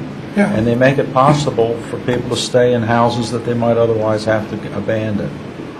But, we have the highest concentration probably of accessory apartments anywhere. I mean, it's really tightly packed here. And all my time on the council, I don't think we ever opposed a single accessory apartment application. I can't remember opposing. I can't even remember anybody coming out and saying, don't give somebody an accessory apartment. So this idea that, part of it's being ginned up by housing activists who are saying, oh, the neighbors are against having accessory apartments. And I'm like, well, we've had this process for all these years, and they never come out. Yeah, because so what are you worried about? The vast majority of people don't even know that a house has an accessory apartment. They're just, because you can't tell from the outside a lot of times. Well, for us, we've had accessories or some version thereof since the end of World War II. Yeah. And it makes it different because it's an integral part of the fabric of the community. But different communities are different. I think you've got to respect the differences in different parts of the county. Right.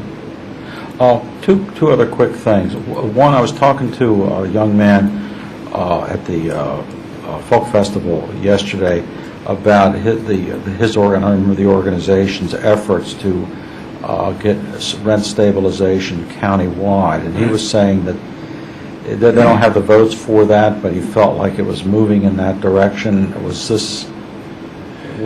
the story on that? It's been a challenge, no surprise. It's a political hot potato. I mean, the county is very different than the city. We have, our proportion of renters is much, much higher. And I think, I think people here have kind of understood that it's possible to have affordable rental housing and really, really decent communities, and they don't view one as a threat to the other. And I'm going to put forward another proposal. It's not as stringent as Tacoma Park, but the biggest problem in the county is kind of gentrification. If the county invests in an area, so we put a bunch of money into downtown Silver Spring, and people lived there for 20 years, and rents were moderate because Silver Spring was not the hot ticket. So now after the county's massive investment, Silver Spring becomes a hot ticket, and landlords want to upgrade and raise the rents in all their buildings Right. and displace all the people who live there. And there's no place for them to go. It's not like there's a ton of other, affordable units for rent. You can't build new housing for the price of old housing. If you build a high-rise and you're spending $300 to $400 a square foot to build a high-rise, expecting you to provide the density of affordable housing that existed there before is really, really hard and most likely unlikely. So what I want to do is basically at least put a cap on the largest rent increases. So what I was proposing was that a landlord could get 125% of this CPI. If they go between 125 and 150, they have to write a letter to the county executive explaining why they want this increase. And if they want to go over 150, they have to get approval from a rents analyst, much like the city uses a rents analyst, who simply looks at it and says, you need more than 150 in order to maintain your profitability, or this is just, basically a form of gouging. And then you could only take them back to 150. You couldn't take them back to 125 or 100, but they would get no more than the maximum that they were allowed. It's not where I'd like to go, but I think there's at least some interest in doing that. And the council's hearing a lot from people who can't afford to live here. And it's increasing. And I hear it from elderly folks. I hear it from, all over the county. And it's becoming multicultural in its expression. And the county's aging. It's aging, but you're hearing people talk about, my kid wants to come back here, he can't find an apartment, can't afford an apartment. And so I think there's an awareness that we need to do something. And what I've tried to get my colleagues to focus on is a sort of a balance sheet to affordable housing. If you have these many units today, how many are you likely to produce? And the answer is, if we're lucky, you get 400 MPDUs a year. What happens when rents go up 10 and 15%? How many units do you lose? And the truth is, we lose more units than we can ever produce. And so if you're concerned about affordable housing, and frankly, if you're the business community, you ought to be concerned about where your workforce is going to live. And so if you think about it as a balance sheet, I honestly believe, aside from the fact that I've been an advocate for it for years, I came to it out of looking at it and saying, if I wanted to preserve my supply or stock of affordable housing, what's the policy that would do it? And I honestly don't see anything other than some form of stabilization that will actually preserve the stock of affordable housing. Absent that, this housing all goes away.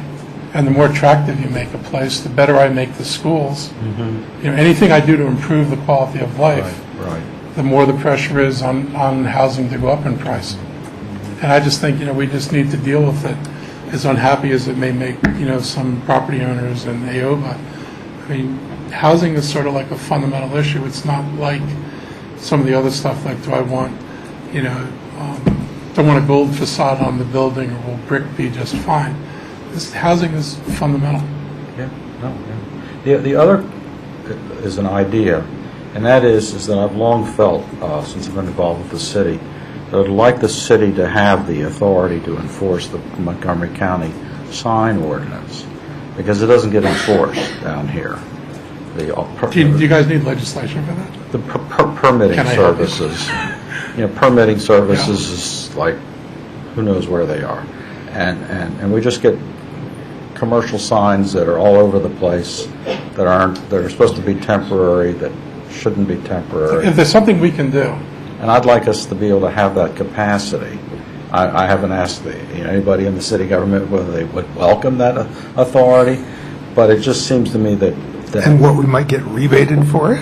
But it would be a great thing, because there's just so much crap around in terms of commercial signs. I don't want them to all look like Columbia, for Pete's sakes. Right. That would be worse than death.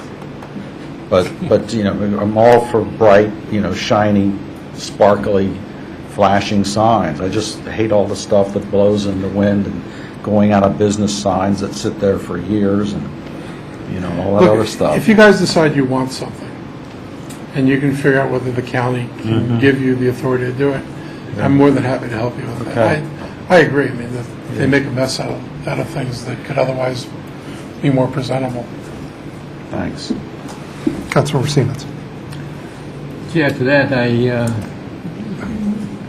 just say that I wanted to thank you for coming here tonight, taking time out of your busy schedule to come here, and also for the many, many hours of hard work that you put in for the community. I really appreciate that and respect it. Well, thank you. I mean, you all do the same thing. I mean, we do this because we try to make a difference in the community. And so I'm really happy to come and talk, and anything I can share, questions I can answer, I'm always happy to come down here. And I try not to make it an annual event. You guys can bring me down anytime.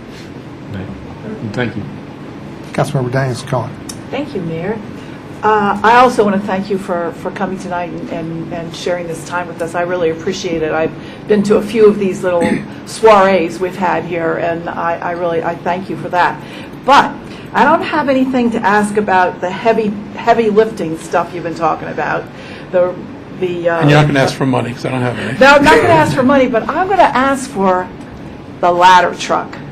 How do we get the ladder truck back in Tacoma Park in our own little sweet, renovated, beautiful fire station? What do we need to do to make that happen? I'm trying to figure that out, because I've pushed. Where is the truck? We don't know where it is. Somewhere. It's somewhere fulfilling some need. I mean, you don't have to worry about sitting idle. It's probably doing good somewhere, but it belongs here. Yeah. I've raised this issue every year with the chief. I've effectively gotten nowhere so far with it. I don't know whether it's a staffing issue. If it comes down to, like, you could have the truck, but we're not going to provide the people that ride the truck. I don't know if the guys... What are they telling you now? The whole thing is, Illinois lost their staffing for their truck. Our truck was moved to Silver Spring. As soon as he could get his staffing level back up, our truck was supposed to return. The fire chief called me the other day, and Chief Bowers wants to meet with us within the next month to discuss the truck. I got bad feelings about that. So it has to do with if you remember a couple of years ago, they had to come up with 23 positions, and they put Hillendale's ladder truck and Hightstown's ambulance out of service, which gave them their 23 people. As soon as he can get his staff back up to those 23 people that he lost, the agreement was our truck would come back. And Hillendale's truck would go back in service. And so far, he hasn't been able to get the staffing back, supposedly. It's true. Right. And every time we talk to him, he says it all depends. When I can get the staffing back, nothing has changed, but I don't know what the problem is with the staffing right now or where they stand with it. So the problem with the staffing, just to bring you all up to speed, we cut our recruit classes back. No recruit classes, no new staff. So we get retirements, the normal complement of retirements, and we open up a couple of stations.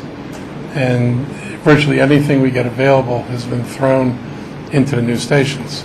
And restoring staffing has been a real challenge. And so we've pushed to actually increase the size of the classes, because until we get money in the budget, this is true for police too, until we get enough money in the budget to increase the size of the recruit classes, we're not going to see enough staff to restore all the equipment.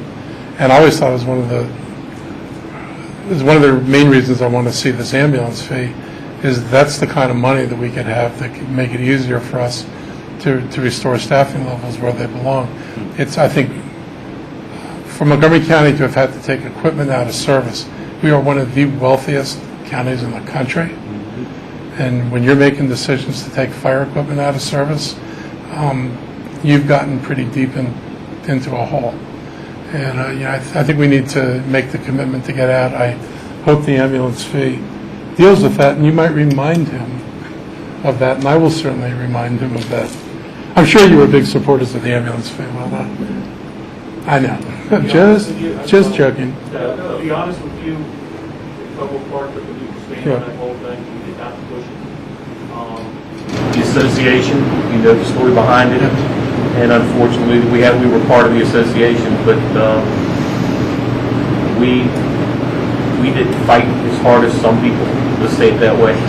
I thought it was pretty okay. Look, if when you have this meeting scheduled, if you want to call my office, I will make sure that either if I'm available or one of my staff members will be available, I'll send somebody to the meeting with you all. And Richie's used to seeing this, so we won't be upset. Okay? Thank you, thank you, thank you. I will be at the meeting. Whether I can exact the fire truck, we'll see. Because I thought the truck went away when we built the new facility, and it was supposed to, operative word, supposed to come back. But then the world economy had collapsed. And everything. And everything is always based on appropriations. Yes. If I don't, like I said, if I don't fill the slots, and they make decisions over, what gets filled and what doesn't. And we did take other equipment out of service and shuffle it around. And we've been doing that for as long as I've been on the council. And then there's all the arguments about whether you staff on a kind of a north-south axis or an east-west axis. And it gets deeper and deeper. So I'm happy to help, and I'll continue to push on to get the truck back here. Good, thank you. Thanks very much. Cool. Thank you all. Good night. Thank you. Good night. Okay, we have 2 voting items, and then we'll take a break, and then we'll do our work session item. The first voting item is a resolution establishing a city manager selection committee and appointing members to the committee. What I'd like to do at this point is call for somebody to move the resolution, and I've got the list of names, and I can read those out. So if maybe what I'll do is I'll read the names that I think we've all agreed on, and then somebody can move it with those names. The names I have are Shanika Whitehurst, Donna Victoria, Stephen Saletta, James DeLuigi, Su-Ling Wong, Lenore Radloff, Ann Hollander, Keith Berner, Victoria Sutton, Veneta Myers, Susan Klein, Roger Schlegel, Lachelle Lawson, Howard Cohn, Jay Keller, Eric Hauser, John Wesley Rogers, Kathy Porter, Sarah Hoverter, Rachel Hardwick, Geneva Green, Cindy DeBala, Wayne Sherwood, Anand Parikh, and Annie Moser, Robert Lanza, and Josh Wright. So moved. Second. Did I move it? You can move it. I think it was moved by Tim and seconded by Seth. All right. Something like that. Okay, any council discussion on this resolution? Councilmember Grimes. I'll simply thank the Ward 1 residents who applied for membership on the committee, and we didn't have room to appoint everyone, not just in Ward 1, but I want to thank those Ward 1 residents in particular, and the ones who were appointed. You have a fun time ahead of you. I served on the 2004 committee, so I can speak with some authority there. Councilmember Siemens. I was just unclear, as you went through that list, you had 4 from each ward that you were...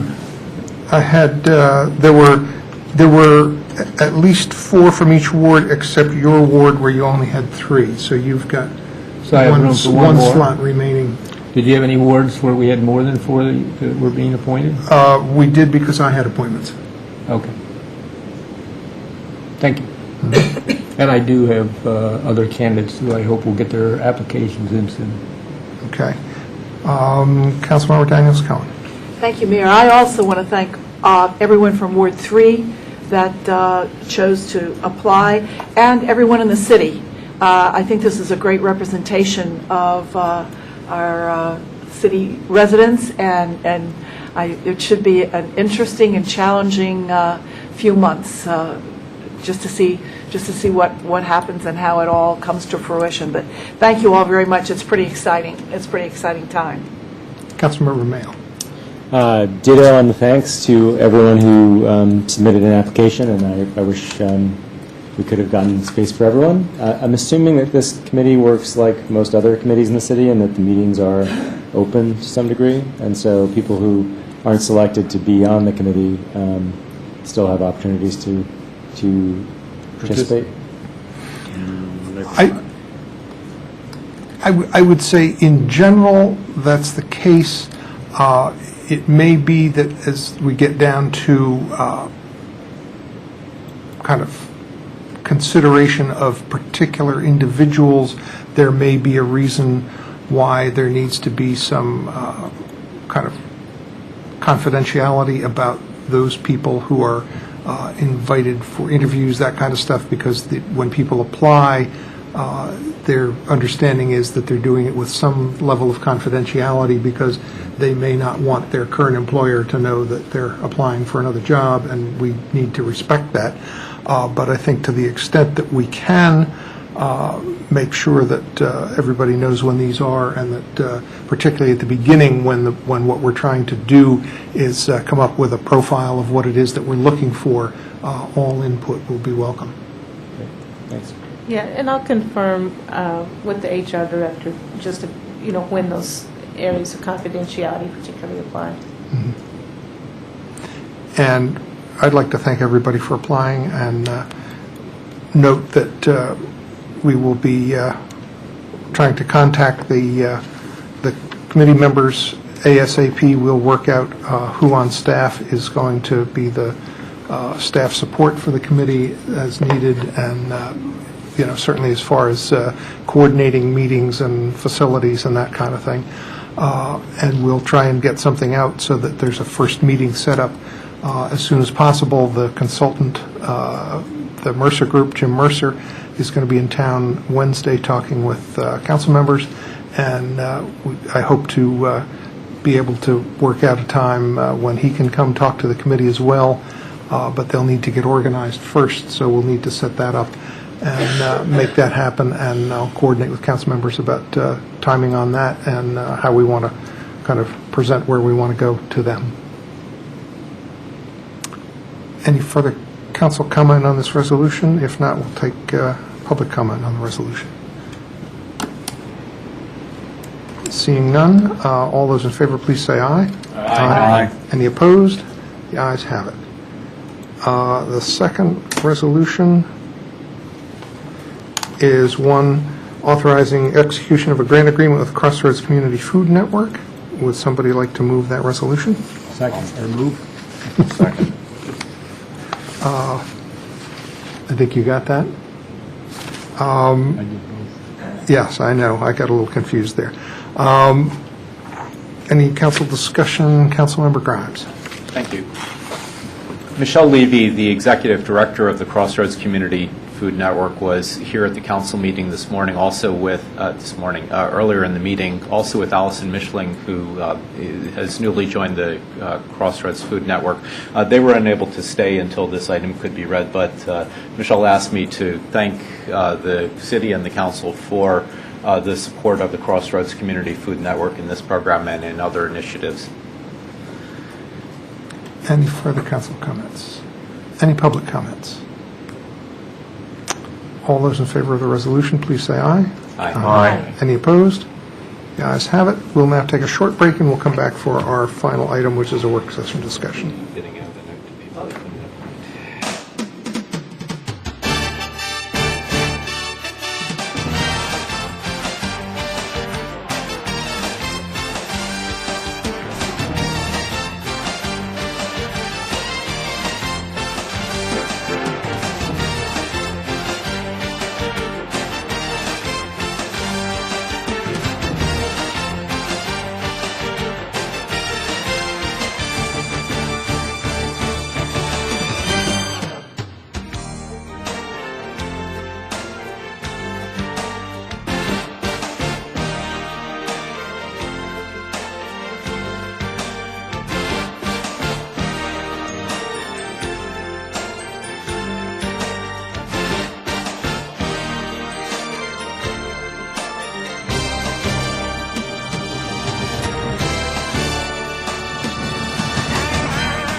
I manage the landlord-tenant office and the affordable housing program.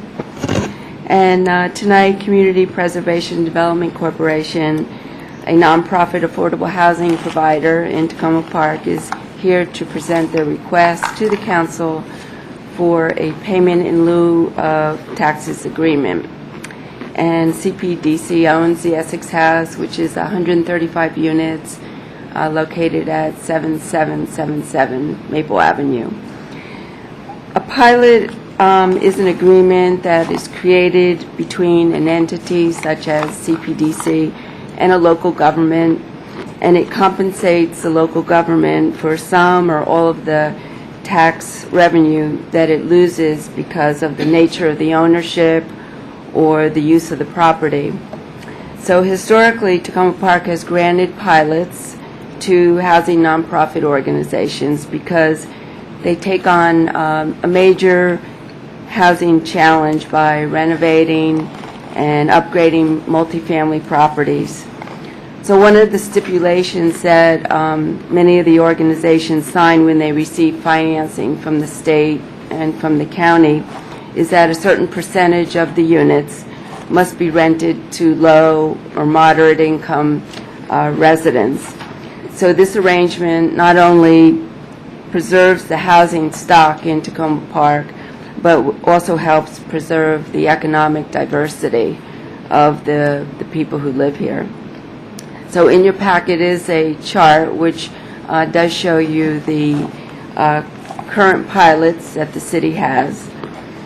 And here tonight is Suzanne Welch, who's the Senior Real Estate Officer from CPDC, and she will explain to you in detail the renovations that they plan to undertake at the Essex House.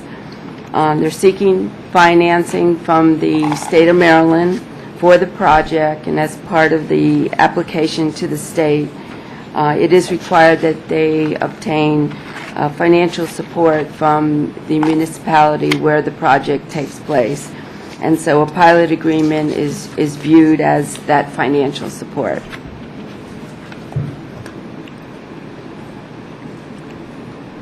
Welcome, Ms. Welch. Well, thank you very much.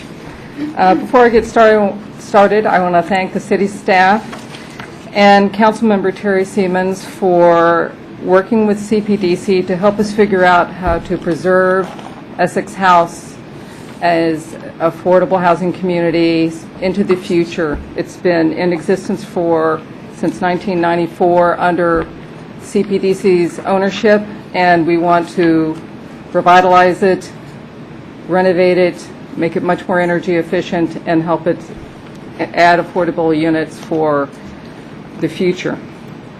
Let me give you a little bit of background about CPDC. You probably know a lot about other affordable housing developers who are housed in Montgomery County but may not be as familiar with CPDC. It has been in existence for over 20 years. It is one of the largest affordable housing developers in the Washington metropolitan region. It has 28 developments and over 4,300 units of affordable housing.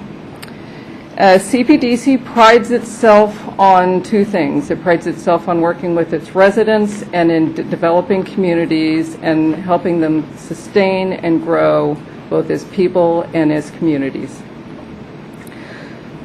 Our interest is in maintaining ownership of properties. That's why CPDC bought Essex House, why we want to renovate it, stabilize it, add affordable units to it, and launch it into the coming years as a renovated property that can keep up with not only market demands, but demands on utility usage and energy consumption.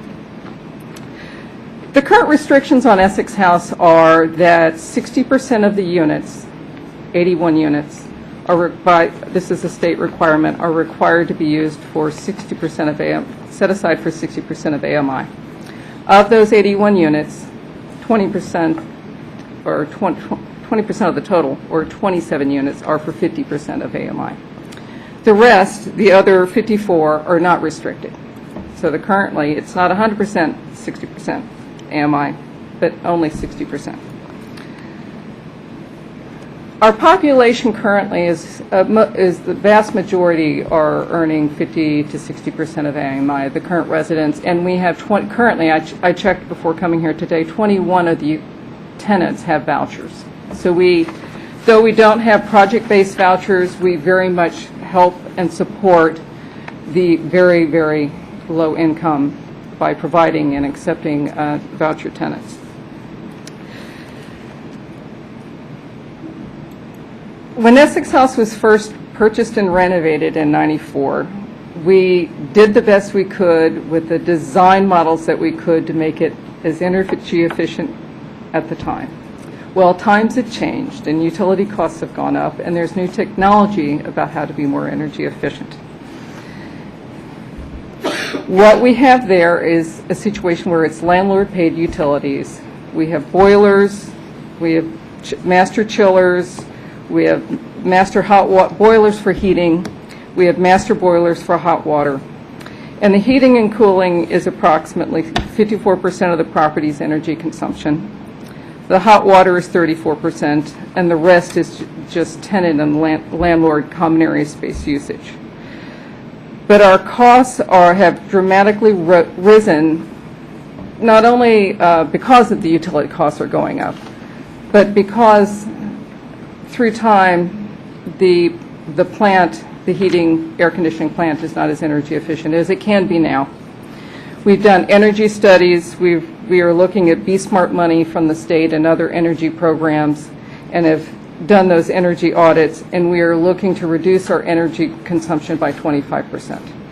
Now, reducing the energy consumption is not only to CPDC, it's to our tenants, because currently our utilities are passed through to those tenants. No one likes paying utility bills. None of us do, and no one likes paying them unnecessarily because you've got an inefficient property, and we really want to have an efficient property.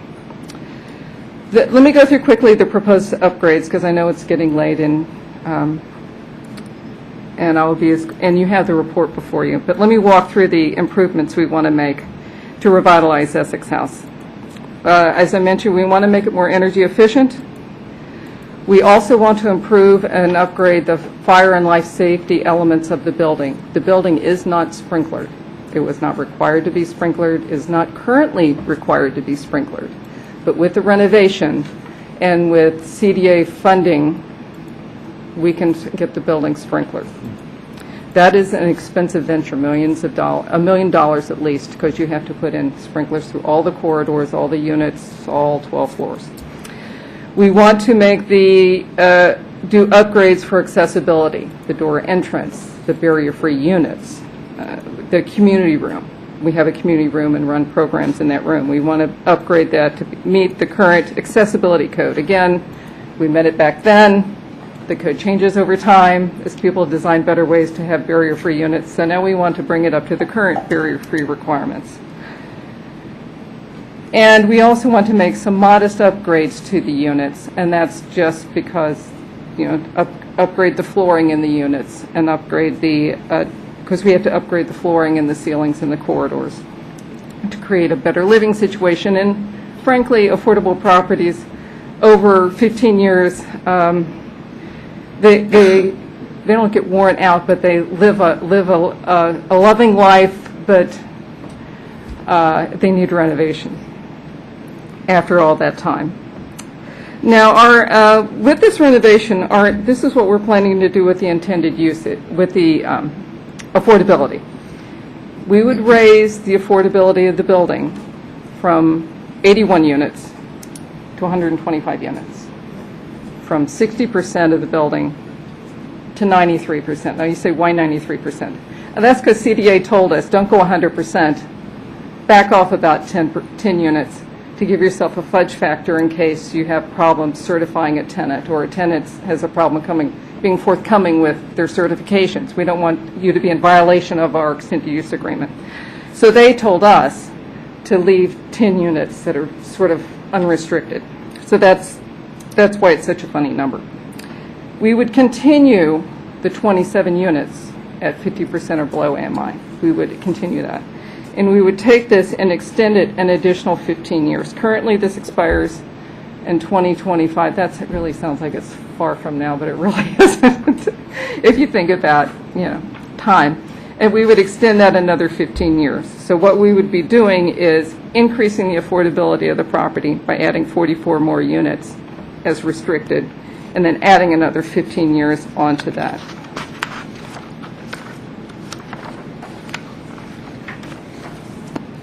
We do provide, I just want to make a comment that we do provide tenant services at Essex House, and we would like to be able to provide more. We currently are working with Impact Silver Spring, Cheer, which is, and I have it, sorry, I'm reading my notes because it's a long initials here. Community Health and Empowerment through Education and Research. We also work with the African Immigrant and Refugee Foundation. The timing of our renovation is that, again, in conversation with CDA, they have a pot of energy money that is available this fall. They told us to come in as soon as we could, and this is as soon as we met with them in July. I've got the application 3/4 of the way in the binders, and should be able to get it in shortly, because it's the timing of when they have the money as the state agency, both from the utility companies and from their other sources. So now is the time that we need to go in for this funding. The pilot we are asking for is, I believe, similar or identical in format to the one that was given to MHP, and that is a 5-year pilot with a 50% abatement for the first 3 years, and, am I right? First 2 years, I'm sorry, and 25% abatement for the next 3 years. We gave an alternate proposal of 50% for 3 years and 25 for 1 year. But honestly, having looked at the recorded city council hearings on pilots in the past, I know that there's a need to be flexibility and to be mindful of how a pilot impacts the taxes on the city. So we are willing to be flexible and sort of laying out a pilot that fits within the needs of the city council. The pilot amount basically provides the equivalent of we have to vacate 6 units to do this renovation, so that we can move our tenants around without displacing anybody. So this pilot in its dollar amount equates to those 6 units being vacant for 14 months. So that's sort of the economic equivalent of the pilot. We were here, CPDC was here in March of 2011 with a different request for a pilot. It was for a larger pilot over a longer period of time. And we, in coming back with this, and the city council didn't approve it at that time for various reasons, but there was also a request for an abatement of a stormwater management fee. So there are various issues with that request at that time. But I believe at the close of the hearing, it was look at it again, come back, and give us another presentation was sort of the end of that hearing. So we are coming back. We are asking for a much more limited pilot and amount, and we are committing to add 44 more units of affordability to the Tacoma Park inventory. I think it was really interesting listening to the county councilman, I live in Montgomery County, talk about how really hard it is to do affordable housing and how much new affordable housing costs. And I think this reinvestment in Essex House is an easy way to add 44 more units for a much longer period of time in something that it currently exists. I want to stop now and let you ask what questions you have of me, and if for some reason I can't answer your questions tonight, I hope you'll let me make notes and get back to you at a later time. Good, thanks very much. Councilmember Siemens. Thank you, Mayor, and thank you for coming tonight. I really appreciate your proposal, and I think you hit the nail on the head when you say that highlight the fact that affordable housing is very expensive to build. We are kind of the seat of affordable housing in Montgomery County, here in Tacoma Park. But the thing that strikes me the most about the request that you're making is that unlike some other proposals we've seen in the past for pilots, there's a change in the affordable units available, and actually a decrease with more market rate units. And the Essex House is proposing something that's going to bring us more affordable units in the city. So I appreciate that. I had a question for Ms. Walker. On the physical impact, I assume that you probably wrote this sheet and not the Essex House. I'm a little puzzled how all the numbers come out to be exactly the same, regardless of whether it's a 4-year agreement or a 5-year agreement. For example, the estimated abatement with 25% for 3 years is exactly the same as the estimated abatement for 25% for 1 year. Right, it does come out equal. It's, we went over the tax information, and it's an equivalent. Right. For each Okay. proposal. Just want to make sure that we're looking at accurate numbers. Yeah.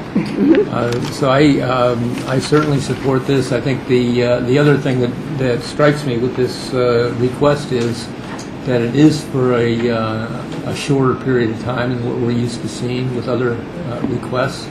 And I certainly appreciate your doing your homework to not just go for the biggest ask you can make, but actually propose the numbers that really make the project work. So I thank you for that, and I certainly support this.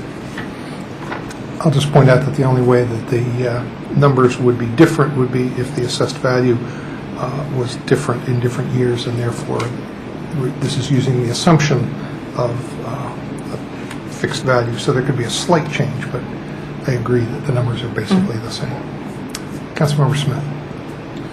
Thank you for coming out tonight. You want to push the utility costs onto the tenants. Do you have an estimated cost on how much that will be in addition to their rent? Yes, I have those figures. What we are doing is the utility, we will sub-meter because the way the building is structured, you can't actually put in Pepco meters. And the utility costs we are asking the tenant to pick up is not 100% of their utility usage. It is their HVAC usage. The landlord would continue to pay the water, and the landlord would continue to pay the cooking gas. They would pay the HVAC usage and the basic lights in the unit, the TV lights, whatever in the unit. We would be following the HUD. There's a HUD AM standard that's published by HOC and by HUD for what's called Montgomery County East high-rise, and that range would be for a one-bedroom is $70, $80 a month is the allowance. The range for a two-bedroom is $90 to $100, and for a three-bedroom is $110 to $120. So their rent would be reduced by those figures, and then they would be picking up the responsibility for paying for the HVAC cost and their electric consumption, while the landlord would keep the other ones I mentioned. Okay. And I just want to note that our code, our Tacoma Park Landlord-Tenant Code, requires this. It's a utility transfer section of the code. Yeah, we would be required to comply with Tacoma Park's procedures for getting that approval.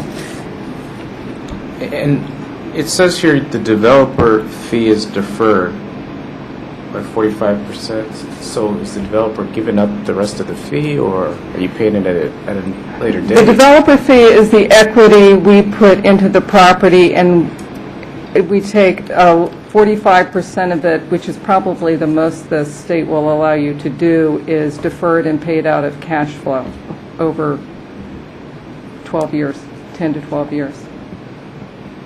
And why are you... You're not allowed to take all the fee up front, is the other way of putting it. They make you defer, but they don't let you defer all of it. So they want you to get some, I'm sorry to interrupt you, they want you to at least have some funds to pay for the work you did and to help recapitalize. the organization, the working capital. And why are you transferring ownership of the property? It says that you want to transfer the LLC. Well, you have to do that in order to get what are called acquisition tax credits. This property was last done as a tax credit property over 10 years ago, and you're allowed to, if you transfer it from one entity which you can control to another entity which is indirectly controlled by CPDC, you can earn low-income housing tax credits on the acquisition of the property. That's a IRS 42 rule. Okay, thank you. Sorry, it's a little complicated, but Councilmember Schultz. Hi. Hi. Do you have a preference between whether it's the 5-year agreement or the 4-year agreement? Is it, I mean, I realize it is literally 6 of one, half of the other, dollar-wise, but I mean... no. You just, okay. And if you ask me if I wanted to do the same amount over 7 years, I'm just trying to be accommodating to the see. council's needs on dealing with the budget. Trying to be flexible.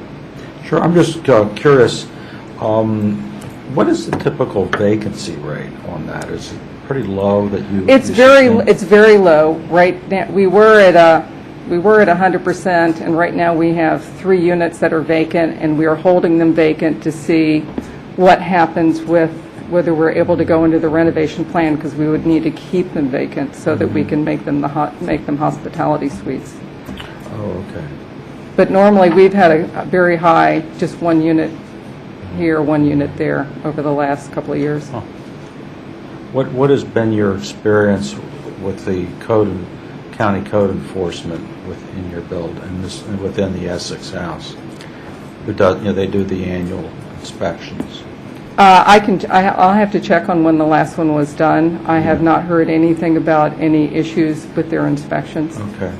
Because I know there's some of the buildings that have been presented to us in the past for pilots have had, shall we say, charitable, they've had issues. As far as I know, we don't have issues. Yes, that's what I'm gathering.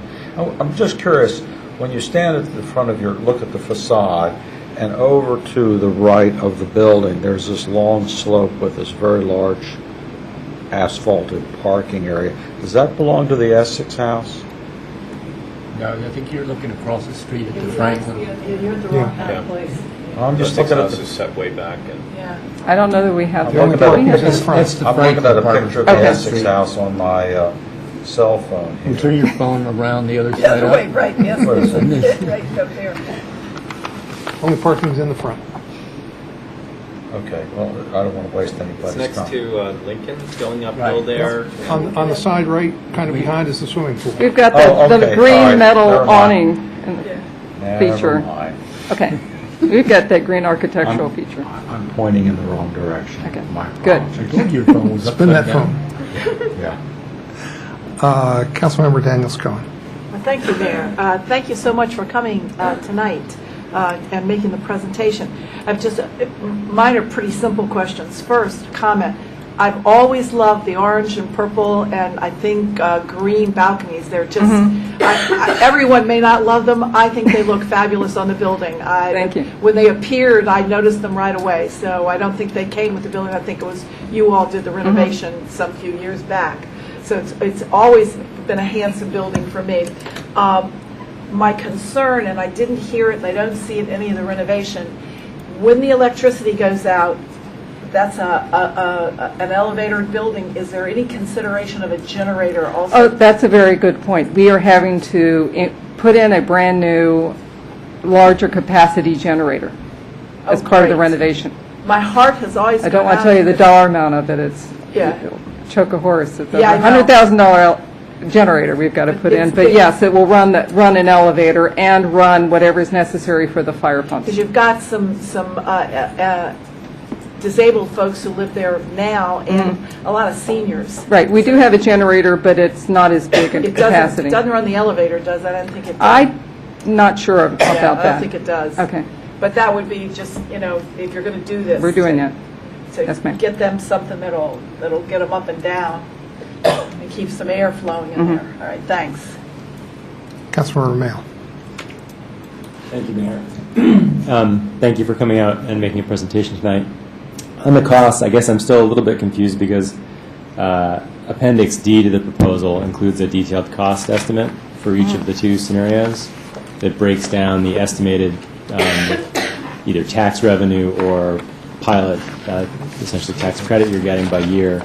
And that looks like to me it has different numbers than are in the summary. They're different only because I put a sort of a cost of living increase on the taxes each year, where I think when the staff put it together, they just assumed for simple purposes a flat number each year for 5 years. That's the difference. I put in a 3% or a 2% annual assessment increase when I did my calculation.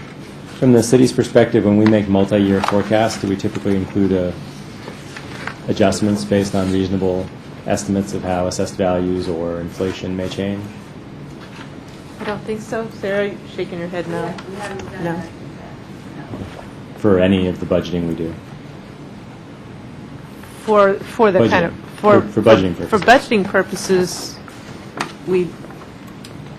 I mean, I just ask about it in that context because that's essentially what this is. It's a net negative to a budget, to a revenue item in the future budget for 4 or 5 years. I don't know the answer. We certainly look at it in multiple ways, but I don't know the answer to that. And then relating to that, I guess I'm interested if there is if different options don't make a difference to you all, if there's an option that gives us essentially it moves more of the, based on some of our conversations last year and where revenue might be in the city budget, putting more of this cost to us in this year or the next year's budget might be easier than some future year where we have less predictability. So I just wanted to point out that comment. A broader question for you, a little bit aside from your proposal, which I'm very supportive of, is I served on the Task Force on Environmental Action, and we're hiring a sustainability coordinator who's going to be working with us to make recommendations on energy programs in particular. There was an emphasis in that report, and I expect there will be in some of our work with the coordinator or the consultant on what sort of programs we could do to help lower income residents and deal with energy use.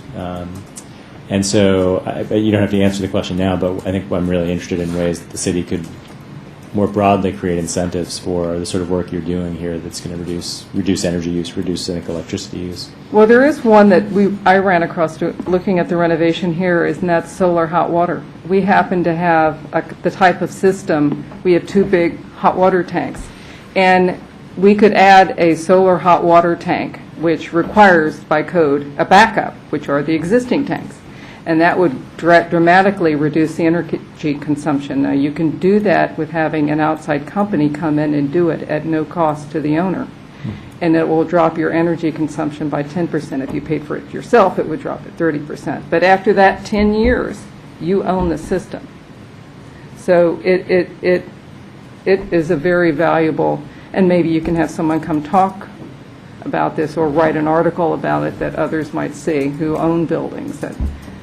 And there are some modest state grants for solar hot water that the state puts out. Great, perfect, thank you. Okay. Councilmember Grimes. Thank you. I support this. My questions are just small things. The energy point is a good one. If I get complaints from, my ward is not close to the Essex House, but I get complaints from residents about generators on buildings, including the community center here and other large buildings. And with an upgrade in your generator, I would hope that you'll pay attention to proper shielding and positioning and so on to diminish to the fullest extent possible any kind of noise disturbance. Also, I understand that the generators have to be exercised periodically, frequently, and that you time that well. That's just based on the kind of complaints I get from residents in my ward. I believe ours is in the building. in this Ah. big boiler room. Oh, So well. I don't know that it can be heard, but I will make a note of that for the Yeah, cool. architects in case it has to go somewhere else. This is just out of curiosity. What effect on the property tax assessment, the taxable assessed value, would you expect that the addition of affordable housing units would have, if any effect? We are going to try, our assessment increased dramatically in the last 4 years. It's on a 3-year cycle. I know, we so- went up $3 million. We went from 6 to 9. Wow. So it sounds, Yes. well, it sounds So like we are- probably the effect of the change in the mix of units would be relatively small compared to Right. the Our- effect of yeah. market forces just on buildings in general. Our argument will be, we've added affordable units, we've restricted the market units, so we should not be experiencing that kind of dramatic increase. Yeah. The last question is for staff. Do you have any preference about a 4-year versus a 5-year agreement? Apparently not. How does the council go about choosing then? Got a coin? Oh, sorry.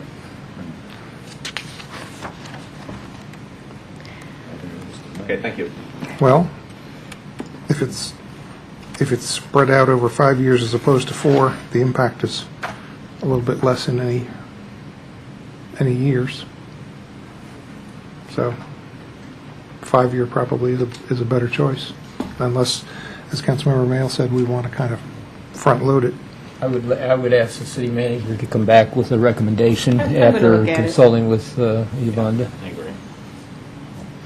So it sounds like we're comfortable with this.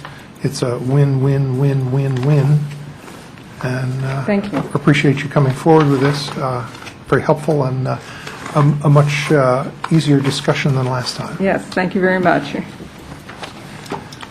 Okay, I think that takes care of our business for the evening. We are adjourned. So moved. Second.